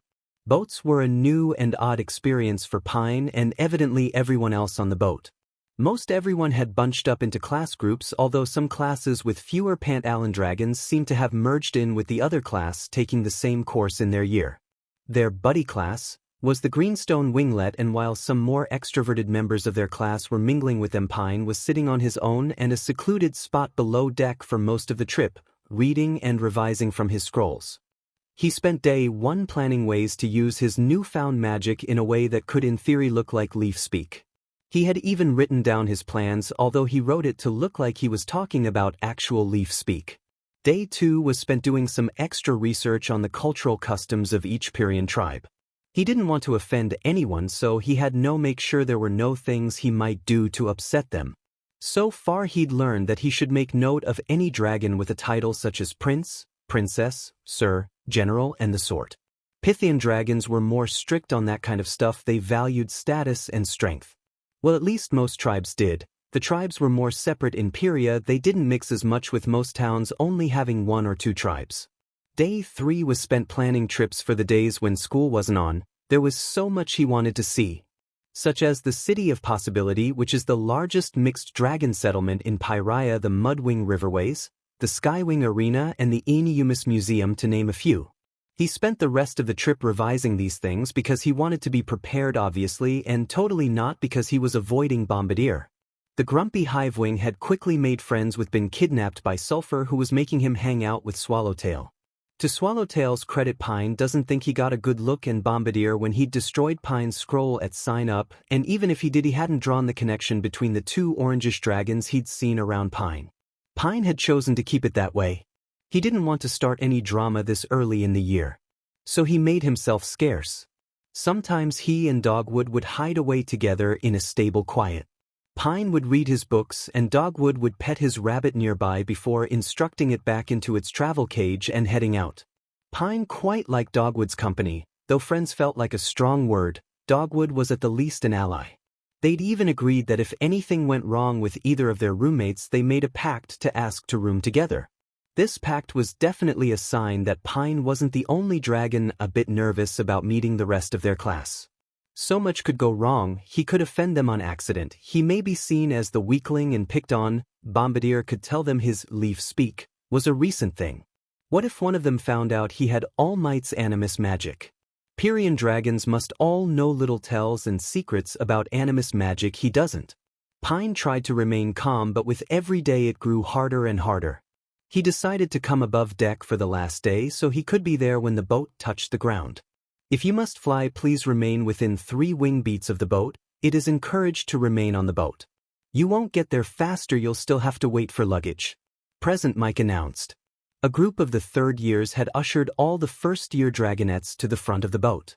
An old tradition according to them, since the older dragons were more used to boats, Pieria, and flying in the Pierian winds. Pine and Dogwood stuck together at the side of the boat, pulling themselves up on the rails to watch the incoming shores. He heard the water splashing against the side of the boat over the yelling of the sea wings pulling it. He felt the water too. Little droplets of it somehow made it all the way up from the ocean to splash as his front talon wrapped around the rail. He could spot the other Pant Allen members of his class near the front of the boat. Sulfur was beaming with delight, much like Pine himself. Swallowtail was smiling too, but also glancing back at Pine and Dogwood on occasion. Bombadier looked like he was here on a mission, hardly smiling, unlike the other dragons around him. Pine had a feeling the Pierian dragons would like him. Ahead past the boat, Pine could make out a large lagoon with towns and the like built around it. As he got closer, he could make out a crowd too. Then as the ship quickly came closer and closer, the crowd split. One of the curious onlookers from behind a fence and one a bit closer in multiple organized groups. Pine guessed those were his classmates, though he couldn't be sure which group was them. Pine stared in amazement as they grew closer. Each dragon was so different in color, like a swath of silk wings, but they also differed in size and body shape. He could make out pure black dragons in the crowd. Nightwings, to be sure. Pine had never seen so many of them. He could see the white shimmer of icewing scales and the large brown forms of mudwings. The boat began to turn and Pine found himself right above where the ramp was being opened. A few older students went to go and greet old friends as the rest of the dragons were ushered below into the sleeping area where they were called out one class at a time. As a first-year, Pine's group was one of the first to be called out. He and the rest of his classmates collected their stuff and carefully Pine set down his first claw on Pierian soil. Well, sand would be more accurate since he was on a beach, not a big one, this being a harbor and all, but he was also seemingly in the desert, so either way, beach or not, it was sand. Pine noticed Dogwood staring and realized he'd been muttering again. He sheepishly smiled and stopped walking, allowing Midnight to lead them to a group. At the front was an exhausted-looking Nightwing. Behind him was presumably the rest of the Jade Winglet's first years. As he approached, Pine scanned the crowd for Ice Wings and he spotted two. Both seemed to be well off as they were both wearing treasure, however, one more so than the other. There was also a hybrid, seemingly an ice/sky hybrid, a blizzard wing if you will. Pine had bit down on his tongue to prevent muttering as he approached. He was glad he did. Little nicknames for hybrids were common in Pantala, at least in recent years. He doubts the Pyrean dragon would think highly of them. Though Pine couldn't help but smile at the thought of one of his old classmate who referred to herself as a bee-turflywing. As Midnight left, the Nightwing introduced himself. "I'm Silent Gaze. I'll be your teacher for the year you have arrived in the lower port of Pyria. Please acquaint yourselves and don't bother me." He groaned, flopping into the ground like he'd been waiting hours to do so. As Cicada slipped past. With another group, he said, "Pant Allen dragons need a buddy, and could someone inform them of the route?" he whispered. Pine figured Silent Gaze must be very tired. He heard Nightwings were nocturnal and it was noon, so it would be like Pine being up at 3 in the morning. Though Pine actually did that quite a lot. One of the Ice Wings quickly stepped up. "Who here's clawmate is Pant Allen?" he instructed to the Pyrean group. A Mudwing and Skywing put their talons up. The male Ice Wing went to say something else, but the message seemed clear enough already. "Mine's named Bombadier. And Delight said that's a type of bug, so mine's probably the stripy one," a small reddish Mudwing said. His color was an incredibly rich tone. Like the eyes of some scavengers, old trees, or ruby, so dark it looked brown. Pine hadn't seen a Mudwing anything like him before. Maybe he was a hybrid? Crocodile, that was the name on Bombadier's scroll. It didn't sound hybridy, but Mudwings also didn't tend to be named by their parents, so if he was born in the Mudwing kingdom, Pine muttered quietly before being elbowed subtly by Swallowtail. "Course I get a runt," Bombadier grumbled, striding forward. The large Skywing spoke next. "My clawmate's is named Dogwood. He was a washed-out reddy color with brown horns." Pine bit his tongue and thought very hard. All Might, All Might, All Might. If he was thinking about All Might, he couldn't speculate further than that. Dogwood stepped forward nervously, but the Skywing Cloud didn't seem hostile at all, even smiling at the sight of the bunny. "Is that a pet?" "He's very cute," Cloud remarked. Dogwood seemed to calm down a bit. One of his biggest fear was his beloved pet being mistaken for food. Skywings don't usually have pets. Though shockingly, they weren't the most carnivorous tribe in Pantala either. He knew a few kept chickens for their eggs, so at the very least animals being on a do-not-eat list was a concept Cloud would be familiar with. There was silence for a second before Swallowtail said, "I and him are Claunts," he said, pointing to Sulphur. A pink Rainwing bounced forward. "I'll take one," she said. The Icewing who came up with this idea nodded, marching forward and inspecting the two Silkwings. "Generally, two dragons of the same tribe aren't meant to be housed together," he said sternly in the direction of the sleeping Nightwing. Silent Gaze didn't seem to hear him though. "Nevertheless, what are your names?" "Sulphur." "Swallowtail." The Icewing nodded. "Sulphur with her. Any other volunteers?" "I'll take the other one," the other Icewing offered. She was covered in silver treasure. A few bracelets and anklets, a necklace, tail rings, earrings, wing cuffs, and even a small tiara. The other Icewing bowed. "Thank you, Princess Flo," he stressed, princess seemingly as a warning. Swallowtail nodded, seeming to receive the message, giving a little bow of his own. "There's no need," Princess Flo mumbled. "We're classmates." Well, since Flo was a girl and not the name on his scroll, he could eliminate the Icewing with the highest status, so now it was down to the very obvious ice/sky hybrid who wasn't wearing anything other than an earring, or the other Icewing with the large wings who'd quickly leapt to organizing everyone. The organizing Icewing was middle of the road in terms of treasure, well, compared to the other Icewings anyway.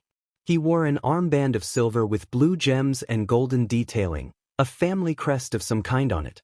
He also wore glasses, though, that were less a signifier of wealth than of poor vision. He still seemed well off compared to most of the class. The hybrids seemed aloof. Hybrids were a bit of a taboo in Pyria, so the fact he had any treasure at all said something. His red scales seemed to glow a bright orange, and the grass beneath him seemed to be dying. Pine was sure from the description he heard of Hair back in Pantala that Hair must be the one organizing them currently. However, he didn't want to say anything just in case. The Icewing nodded as the group Silkwing joined their buddies. Would make you Pine? He asked. Pine nodded shyly. Are you Hare? Hare nodded. Yes, let me introduce you to everyone else, then I'll show you a map of our route to Jade Mountain. Hare and Princess Flo quickly took charge of introducing everyone. They grouped everyone by their tribe. Princess Flo had dark scales for an Icewing being more light silver the truly white. I am Princess Flo of the Icewings, but you can just call me Flo. She smiled before allowing Hare to introduce himself.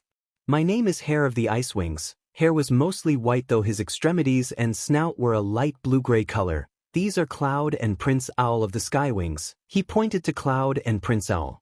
Prince Owl is a fire scales and a frost scales, so please refrain from touching him to avoid injury. Cloud dipped his head when his name was said. I like baking, he said to fill in the silence as Prince Owl stared off into the distance. He was the sky/ice hybrid Pine had seen before. Don't call me Prince either, he muttered finally. Princess Flo nodded before moving on. Crocodile, Bubbles and Water Spider of the Mudwings. Crocodile waved along with the other smaller one. Upon seeing this, the larger one with oddly shaped wings waved too. I'm Croc. I like manly things, Crocodile said with the most enthusiasm Pine ever heard from a dragon in an introduction before. The other littlest one posed in thought while he spoke. She was a rosy brown, very pretty at least in Pine's eyes. Pine quite liked shades of brown, perhaps a leafwing thing as it was the color of trees, but he personally preferred the more odd shades he didn't get to see much. Crocodile fit in that category too, but Bubbles was also just pretty. Bubbles, she muttered to stop another awkward silence. I can't wait to meet everyone, she decided. Water Spider was a more grayed-out brown. Pine thought it was quite a nice shade too. He was larger than the other two with bat-like wings, including little thumb-like things. I'm Water Spider. If any of you are girls, please avoid Grape. A small purple rain/silk hybrid spluttered in outrage. Speaking of Grape, Hare muttered, Grape, delight, twinkle and mystery of the rainwings. Grape spoke first. His legs were short and stubby with a second set of small vestigial wings from his silkwing ancestry. He was an elegant shimmering purple iridescent but with small green lines running down his sides. His horns were green as well as some markings in his wings. Also, if there are any girls, then they should not avoid me because I'm available, he said in a tone of voice that even Pine felt a bit grossed out by. No girls, the pink rainwing groaned. I made sure. I'm Delight by the way, she introduced. She was a great example of a rainwing's color-changing abilities because while she, at least for this conversation, was usually very, very bright pink, her scales changed with her emotions a lot even mid-sentence, but overall sunshine yellow and almost neon aqua seemed most common for her accent colors. Even her emotional colors seemed very, very bright compared to the other rainwings, and seeing as most rainwings had control over their colors, she must like bright colors. The next rainwing was a boy. He was a bright combo of a golden shimmery yellow and a dazzling diamond blue, but strangely he was predominantly white, a color rainwings liked to avoid as it was the color they turned when sick, hurt, or deeply afraid. He seemed to own it though. My name is Twinkle and I can't stop twinkling. He had an odd smile like a V rather than a semicircle, if that makes any sense. The final dragon must be Mystery. Her scales were colored with various soft pastels and the least eyeburnery of the bunch. She simply said, my name is Mystery. She went invisible, and where I am is a mystery. She got a few laughs out of that. Pine simply marveled at how well concealed she was. Dolphin and Froggy of the Sea Wings, Princess Flo continued, trying to keep everyone going as the last dragons exited the ship. My name is Dolphin. I like music. Dolphin was a deep bluey purple like stormy water. She had reddish tones in her horns and glow scales and dark black eyes. Pine hadn't heard of sea wings having completely white eyes like hers before. Needless to say, he was intrigued. Froggy was a mudwing/sea wing hybrid. She was a brownish green and larger than Dolphin and Bubbles. She was even possibly a bit bigger than Crocodile, but it was hard to tell. Sea wings leaned forward more than most dragons, so Crocodile was definitely taller, but hard to say who was bigger. I'm Froggy. I am the big wings of my SIB group and I miss them a lot. Pine knew what a big wings was. Mudwings have a very different family structure from most dragons. The parents don't raise the eggs, instead a large group of eggs are laid together. The largest dragon hatches first and is called the big wings. The big wings help the others hatch. From there the siblings stick together with the big wings as the leader. A few of the other Pant-Allen dragons seemed a bit lost as to what the word meant. He promised himself to explain it to them later. Baboon of the Sandwings, Hare announced. "Hi, I'm Baboon," the singular Sandwing said plainly. He was of a typical sandy gold color, smaller than All Might but not extremely so, which meant he must be large for a Sandwing. He had a thick, powerful-looking tail. His stinger looked small in comparison to it. "Dark Shadow of the Nightwings," Princess Flo said quickly. Hare was glaring down at their teacher still snoozing on the ground. "Revelry in the dark," he muttered. A few dragons giggled or snorted, but he looked around as though that wasn't the expected reaction. Bombadier introduced himself soon after. "I'm Bombadier of the Hive Wings, and I'm no pushover like the rest of these Pant-Allen hippies." Pine noticed a few classes already taking off. "I'm Pine, he's Dogwood, we're of the Leaf Wings," Pine said quickly, eyeing up Cicada, who was approaching, eyes fixed onto Silent Gaze. Pine notices on of Silent Gaze's eyes peep open and watch his approach. "He's Swallowtail," Sulphur said. "He's Sulphur," Swallowtail quickly. "And we're of the Silk Wings," they said together.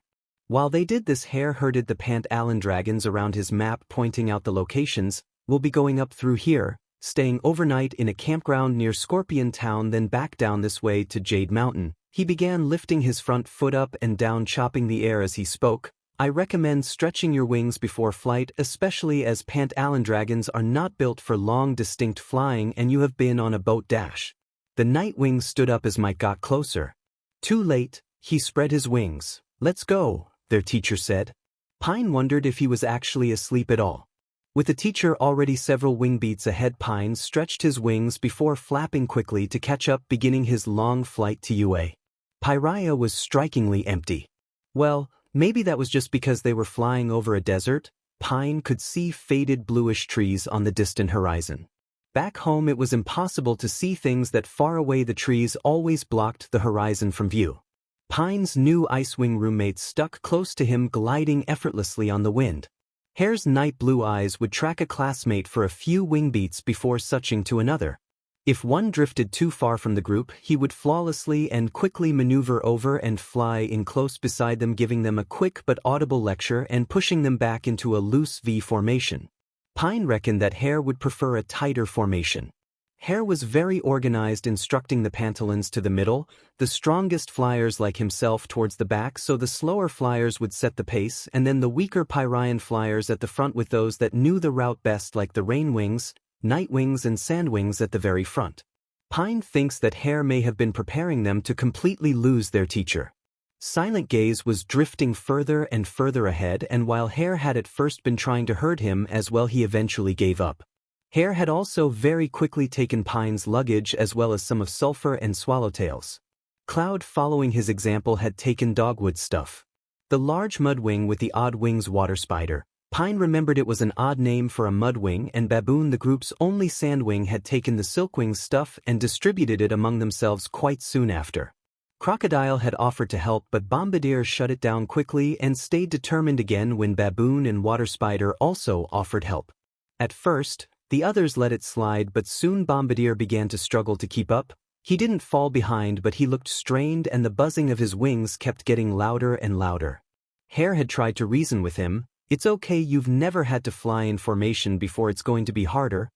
"Don't patronize me," Bombadier hissed. "Bro, it's fine. Mudwings struggle in trees, you'd probably be boss if we were in there." Crocodile nodded towards the distant trees, and Bombadier snapped threateningly in his direction.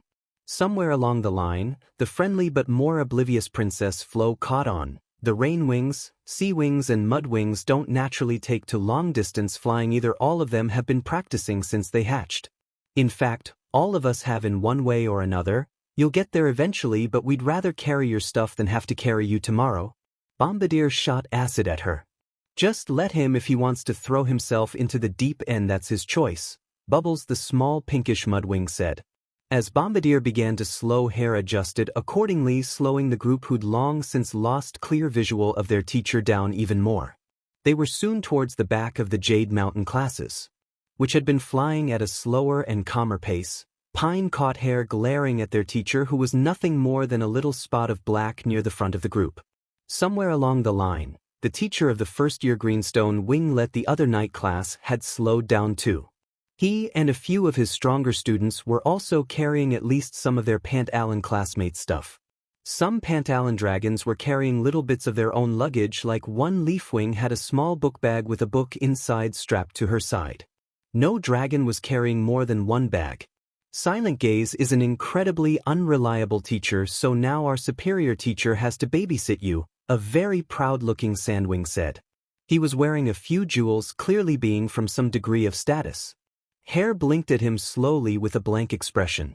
Bubbles glided over and out of formation. That's because Nizu thinks we can actually handle the challenge, she said with a competitive grin. The Sandwing hid a look of offense before gliding away and muttering incredibly loudly, "Keep telling yourselves that." Bubbles fell in beside Pine, quickly muttering, "Ignore him, he likes picking on people." She glided back into position before Hare could chase her back. Pine doesn't think Hare was too bothered though, as he was temporarily distracted, trying to hide a little flash of a smile as the Sandwing flew away. No one seemed to like that Sandwing. The first-year classes were all a bit late, but the hero classes were more so than the others. Blood King, the pro-hero/teacher in charge of the Greenstone Winglet, made their class stick near them. Present Mike also decided to hang back as well. Pine got the grim feeling Silent Gaze had done this before. Pine never felt more grateful than when Baboon announced, "See that big town up ahead, that's where we're landing," and led their descent. Pine practically collapsed into the ground. "You're late," Silent Gaze muttered before pulling out a list and starting a head count. Present Mike sat beside him, rolling his eyes in annoyance. "Don't mind him, all first-year classes are even back when I first started at this school." "Didn't help he gave you no instructions," Blood King grumbled. Pine tried to catch his breath and shake out his sore wings while the roll was called. "Here," he wheezed out when his name was called. Hare didn't seem tired at all. He quickly trotted over and smiled at him. "Well done, that was a very hard first long-distance flight. We'll have to work on your formation, you drifted quite a bit, but we'll get there in no time." He then pulled out a water flask from the small Jade Mountain bag all their Pyrain classmates had worn for the duration of the trip. Pine stammered, "It's okay, you should keep your water." Hare's head tilted to the side as though he was curious. "I'm an Icewing, we can manage without water for a few days, there's also a river a short walk from here. If it would make you more comfortable, we could get water there?" Pine nodded. "Yeah, let's do that." His legs wobbled a bit, numb from not being used all day. Hare paused and called out to their classmates, "If anyone needs water, follow me, food will be provided shortly." Hare pranced off before suddenly pausing to see if anyone was following him. The other Pant-Allen dragons as well as a few others stumbled forward, with most of their classmates walking off towards the river with them, though a few walked ahead of Hare. A few seemed to join in because they didn't want to be left behind. Hare slowed down to match pace with his classmates, offering once again to help Bombadier with his stuff and being met with a hiss. "He's very rude, isn't he?" Hare muttered. Pine nodded exhaustedly. "I understand wanting to challenge yourself, it is an important step to becoming a good knight, but a simple no would do. Not to even mention the very real possibility of someone passing out in flight." Pine stopped listening at that point, though he went on much longer before stopping at the river. Pine had never been so happy to see water in his life. "Do Leafwings eat meat?" Hare asked politely as they walked to the campgrounds. Pine nodded, still too tired to talk. "What about plants? I know some tribes won't eat things they have a connection with, like some won't eat lizards, sandwings and scorpions and such." Pine mustered up the energy to say, "We eat plants." He looked sorrowfully up towards the night sky, trying to silently communicate that Leafwings can also get a boost from direct sunlight, but instead found himself in awe of the dark night sky. He'd seen glimpses of the star on the horizon beyond the sea or between leaves, but from here he could see millions all around him. Each of the 3 moons was visible, one full, one half, and one like a little talon in the sky. "They're pretty, aren't they?" Bubbles muttered. Pine was startled, realizing he'd stopped walking and Hare was looking back at him in confusion. Yeah." His embarrassment gave him a quick shot of energy to walk quickly for a few footsteps. "My big wings didn't let my or my sibs go out at night for a long time. I remember my first time seeing the stars all out on a clear night like that. A flash of understanding showed on Hare's face as he quietly kept walking looking up at the stars himself. I suppose it would be quite an awe-inspiring for dashed. He paused. Why is there a little lighter blue line? The galaxy? Swallowtail asked looking up himself and smiling happily. Even I know about that one. Out of nowhere the dark form of a nightwing appeared. The ice wings made false stars closer to the earth, so now the true stars shun them. Dark Shadow muttered, disappearing once again into the night around them. Pine leapt in the air as he connected the dots. He was talking about the gift of light, right? The globe tree? Hare smiled at the mention of it. Yes, although I always thought it looked more like little moons rather than big stars. The rain wings have their own smaller trees, right? Pine asked. Hare nodded. Yes, the rain wings figured out the tree could be propagated. The night wings requested that they limit them to one area though. However, the ice wings made sure no dragon would ever be left without light. Pine continued to talk excitedly with Hare about animus magic and gifts. Hare seemed happy to find a topic that interested Pine and seemed to know a fair bit about it himself. He was an ice wing after all, the tribe with the most animus history and a tradition of each animus giving one gift to the tribe to be treasured through the ages. He probably saw a lot of it. The conversation continued through dinner with a few of their classmates joining in bubbles, nodding along quietly while Dark Shadow occasionally muttered, "Curse," when anything regarding a mad animus or animus magic was being used inappropriately came up. Flo explained how her magic worked. She could transform one object into another. Could Pine do that? A few dragons told animus ghost stories about Jerboa, Albatross, Darkstalker, and Queen Diamond. It was a good time even if when it came time for sleep the stories brought up uncomfortable thoughts for Pine. What if All Might was wrong and Pine couldn't fight the curse? What if he ended up with another ghost story one day? Pine tried his best to get some sleep despite these thoughts. The following morning, after witnessing their teacher get a long and loud lecture from Present Mike, Pine's class's teacher, whose name was apparently Eraserhead, flew with them this time. He only left them in the dust occasionally before Mike or Hare quickly yelled at him to come back. Eraserhead rolled his eyes when Mike did it, but he glared daggers when Hare did. However, Hare seemed to struggle with reading facial expressions, or perhaps he just didn't care. Pine's still not sure. Hare was still diligently herding the class into a proper formation. He seemed to be an experienced flyer even compared to other Pyrian dragons in their class. As the terrain changed, Pine happily realized they were approaching Jade Mountain. Its shape began to appear on the horizon. It was tall, taller than the tallest trees of the poison jungle. The wind was cooler under Pine's wings as they swirled in for a steady, slow descent. The school was huge. Appealing silk tapestries adorned the walls depicting the school's history in vivid color. Sculpture and paintings filled the hall too.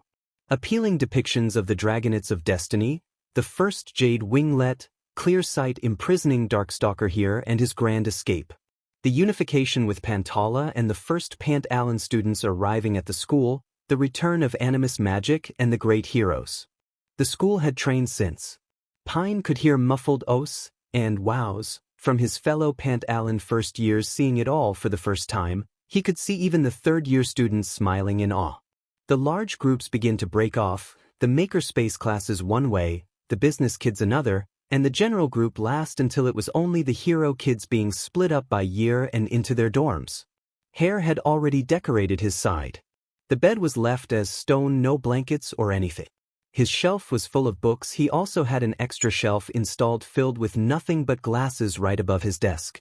His desk was also covered with books on neatly organized shelves, and a small ornate lamp was the most decorative item in the room. No moving boxes were left in sight. Hare smiled proudly as they stepped in. "Let me know if there is anything in the room that bothers you." Pine smiled and nodded, deciding not to ask about the wall of glasses peering down at him. He opened his bags and began making his bed before placing the pots on the floor. He stared up looking for a place on the ceiling of the cave to hang the hanging ones. He couldn't find one, so he put them back in his bag, which he placed neatly under the shelf, and from there he placed two pots, his night journals, general night-related scrolls, and the totally very normal amount of hero merch, mostly All Might, neatly around the room. Most were on his shelf, one old withered plushie on the bed, and a few things too big for the shelf on his desk. It was a lot more organized than Pine would have normally done it, but he still remembered Present Mike and Ingenium's warnings about hair and tidiness from the dock a few weeks ago. Hair didn't seem mean, but after seeing him hurt his classmates and scold a teacher, well, no such thing as to careful. He looked back to check that Hair wasn't too upset by the golden mess that was Pine's side of the room. Worth noting that of the pots, 3 were All Might themed, and the only other one was generally Jade Knight themed. With All Might on it, of course. Hair had been silently watched while standing at the ready to help and watching in horror as more All Might merch kept appearing from the void. Hair nodded, taking it all in. Do you need help with those 2 pots? Are they designed to hang? Pine nodded. It's not a big deal really, Dash. Nonsense, Hair interrupted. It's an easy fix. Besides, you're a leaf wing, you need plants. He began to stride out of the room. Do you need seeds too? Would you like to know where to find them, or are you a bit tired from the flight here? There's no ice in this room despite you being an ice wing. But also, yes, I would like a tour, Pine sighed. Also potting mix? I forgot plants needed dirt. Hair exclaimed. Also, that rock holds cold very well, I checked, and will be using my frost breath to regulate my temperature. I considered a fan, but they aren't very efficient and I want to be able to operate wherever I'm needed regardless of temperature. However, plants are everywhere and Dash. Hair continued to ramble and Pine smiled as he realized that if Hair was like this he couldn't say anything about Pine's habit of rambling. On the way out, Hair scoped up Swallowtail and Sulfur, who were about to bravely explore the building alone. Hair was very well aware of the layout of the building. Cloud and Dogwood joined them along with a few other Pyrian classmates who wanted a refresher. They passed Bombardier and Crocodile too. Honestly man, we should join up with them. Hair actually studied the map, like a lot, Crocodile muttered. I like to be prepared, Hair said simply. We don't need their stupid help, I can read maps to you know, Bombardier hissed. Hair nodded as they continued past. They have free copies for students at the end of the hall if you haven't found them already. Here, have mine, I'll grab another on the way out, Sulfur offered. Bombardier smacked Sulfur's claw away with a hiss. Hair gave him a look of contempt. A simple no thanks would do. There is no need to assault someone for trying to help. Hair paused and Pine silently begged him not to keep going. Ice Wings, though covered in spikes and sharp bits, were the smallest of all the Pyrian tribes, and though Hair was a very large Ice Wing, he was barely Bombadier's height and most likely not acid-proof. Bombardier stalked forward, teeth bared, drawing himself up to full height, tail lashing. Hair stood his ground, staring at him calmly. This kind of behavior is unbecoming of a future Jade Knight. I'm afraid I'll have to report you to our teacher, Hair said in an even, stern tone. Pine was about to tell Hair to just move on before Bubbles took up a stance beside Hair. Despite being a very small mudwing, she was also Bombadier's height and definitely weighed more than him. Pantalon tribes were downright dainty compared to Pyrian ones, and mudwings were walking rocks.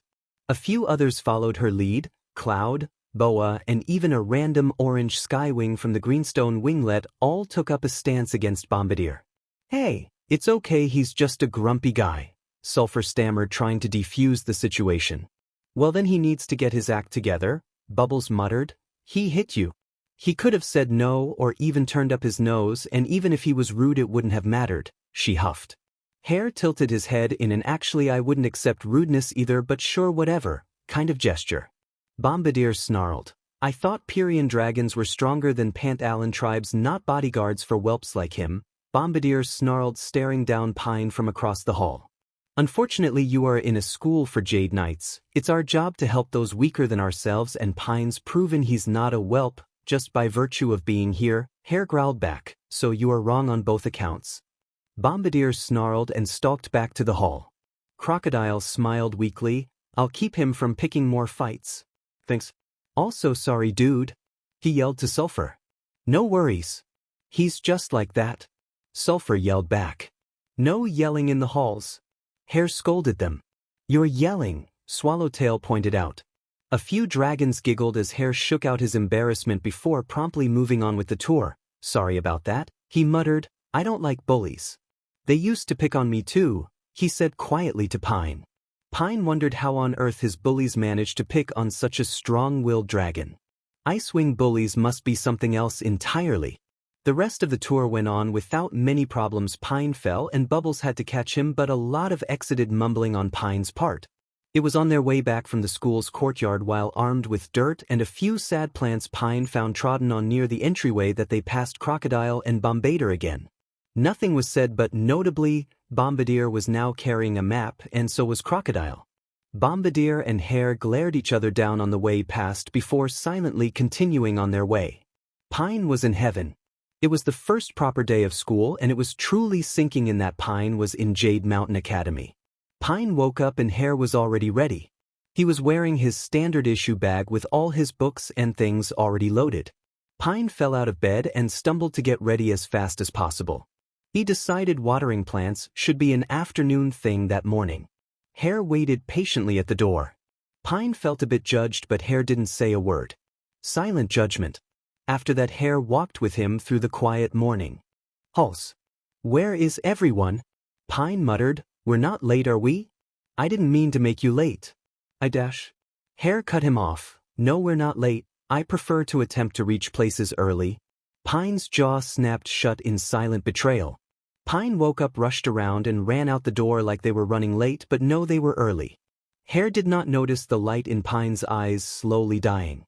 Especially on the first day of school. We could get lost, held up in a crowd, or forget stationery.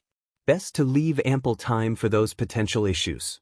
Not to mention the importance of first impressions, Hare slipped into the class, finding the desk with his name on it.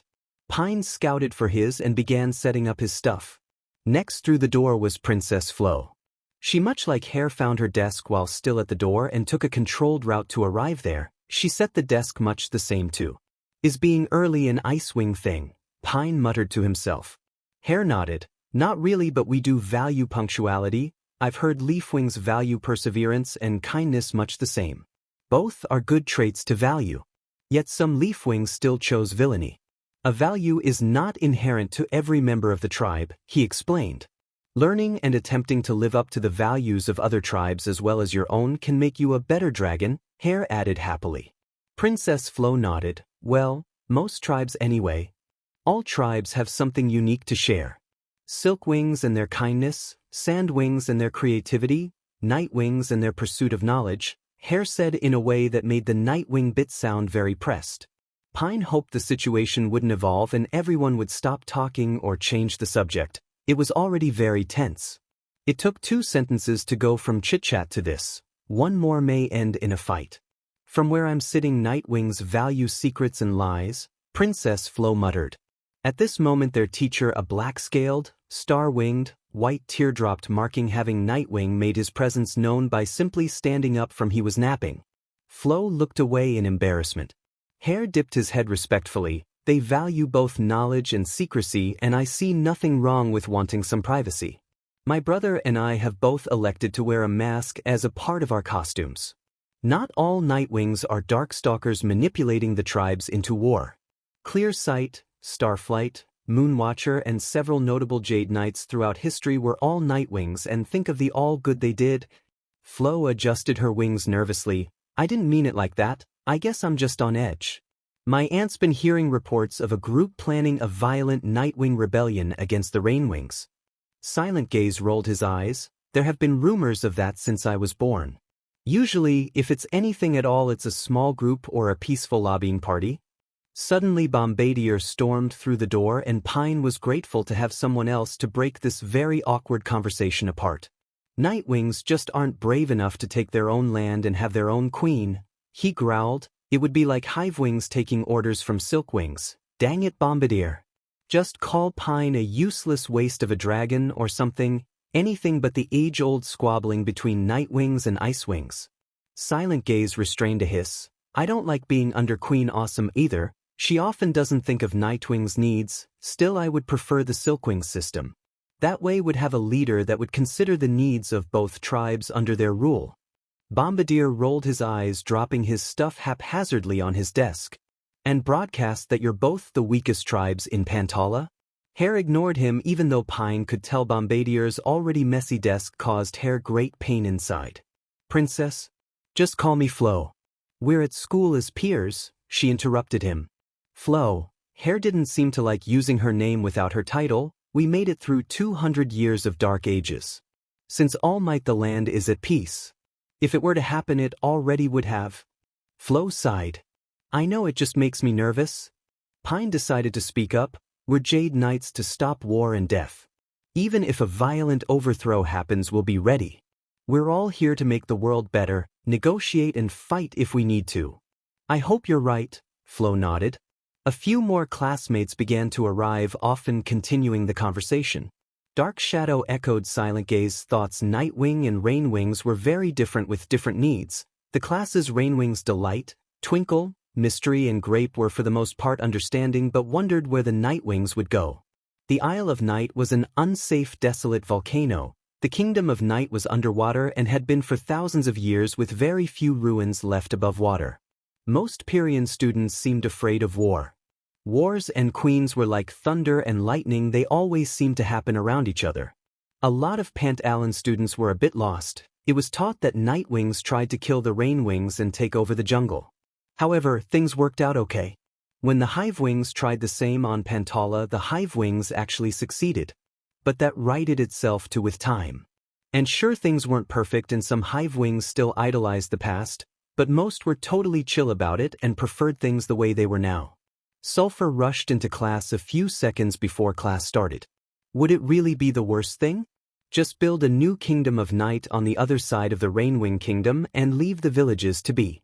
They should have independence. It's a bit cruel to keep punishing them for something that happened 200 years ago. Mystery muttered quietly, it's a different situation to what happened to the Silkwings. They tried to kill us, and the last Queen's heir agreed to let Queen Glory rule them so they could live in the jungle, without risking war, and her bloodline stopped being tracked. It would be great to give them half the jungle, but there are already old historical Rainwing villages there. It's not fair to kick them out. Pantala has a bunch of split villages. I actually grew up in the Hivewing capital, Swallowtail adds. A good OL meeting of the 3 leaders and a vote and the whole continent can be on the same page. Bombadier growled but nodded along, though our queen is normally ganged up against. I remember when she proposed building a couple of hives further north, and the other 2 got so mad they yelled at her. It was all over the press. You'd have to clear out trees to build hives. Pantala's forests are important, Dogwood squeaked. Enough, Silent Gaze growled. You can debate world politics in Blood King's history class.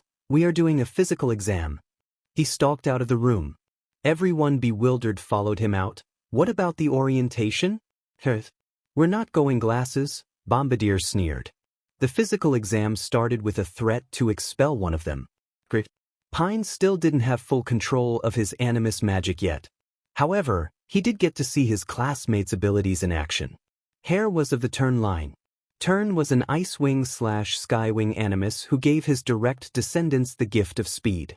Hare was faster than a Skywing when he flew.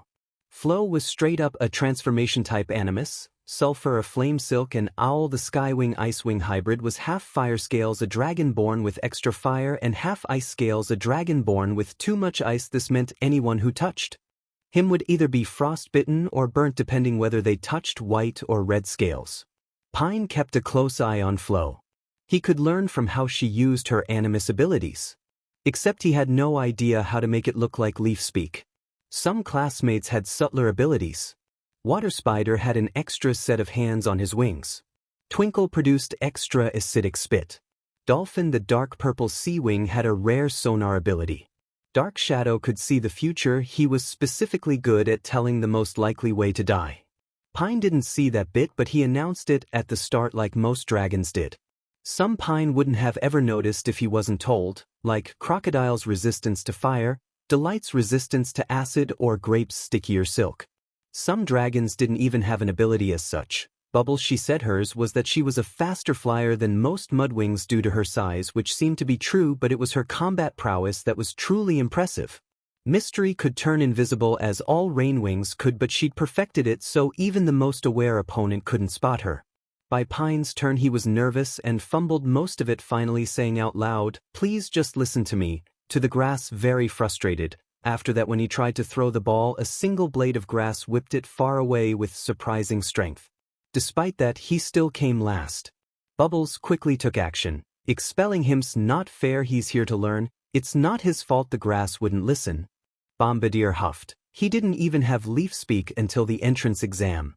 Hare nodded along too. Even more reason to be forgiving, he showed a large amount of potential with that grass. In the end, it was all a logical ruse, and it was announced that tomorrow they would be practicing combat and rescue. That also went badly, but Pine finally figured out that announcing his moves allowed him to use his magic, and he got to talk with All Might in the infirmary after class. Sadly, All Might was unhelpful. It went on like this for a while. Silent Gaze had begun getting mad at Pine for announcing his moves and was making him take a lesson on silent leaf speak with a Leafwing member of staff. In that lesson, he came up with the excuse that his leaf speak was weak, but once he got through to them he was good at making plants grow. That bought him time but wasn't much help otherwise. Soon a class trip to the Skywing Kingdom was announced. As it grew closer and closer, Pine found no luck with his powers. However, All Might was chaperoning the trip, and perhaps with more time he could actually mentor Pine.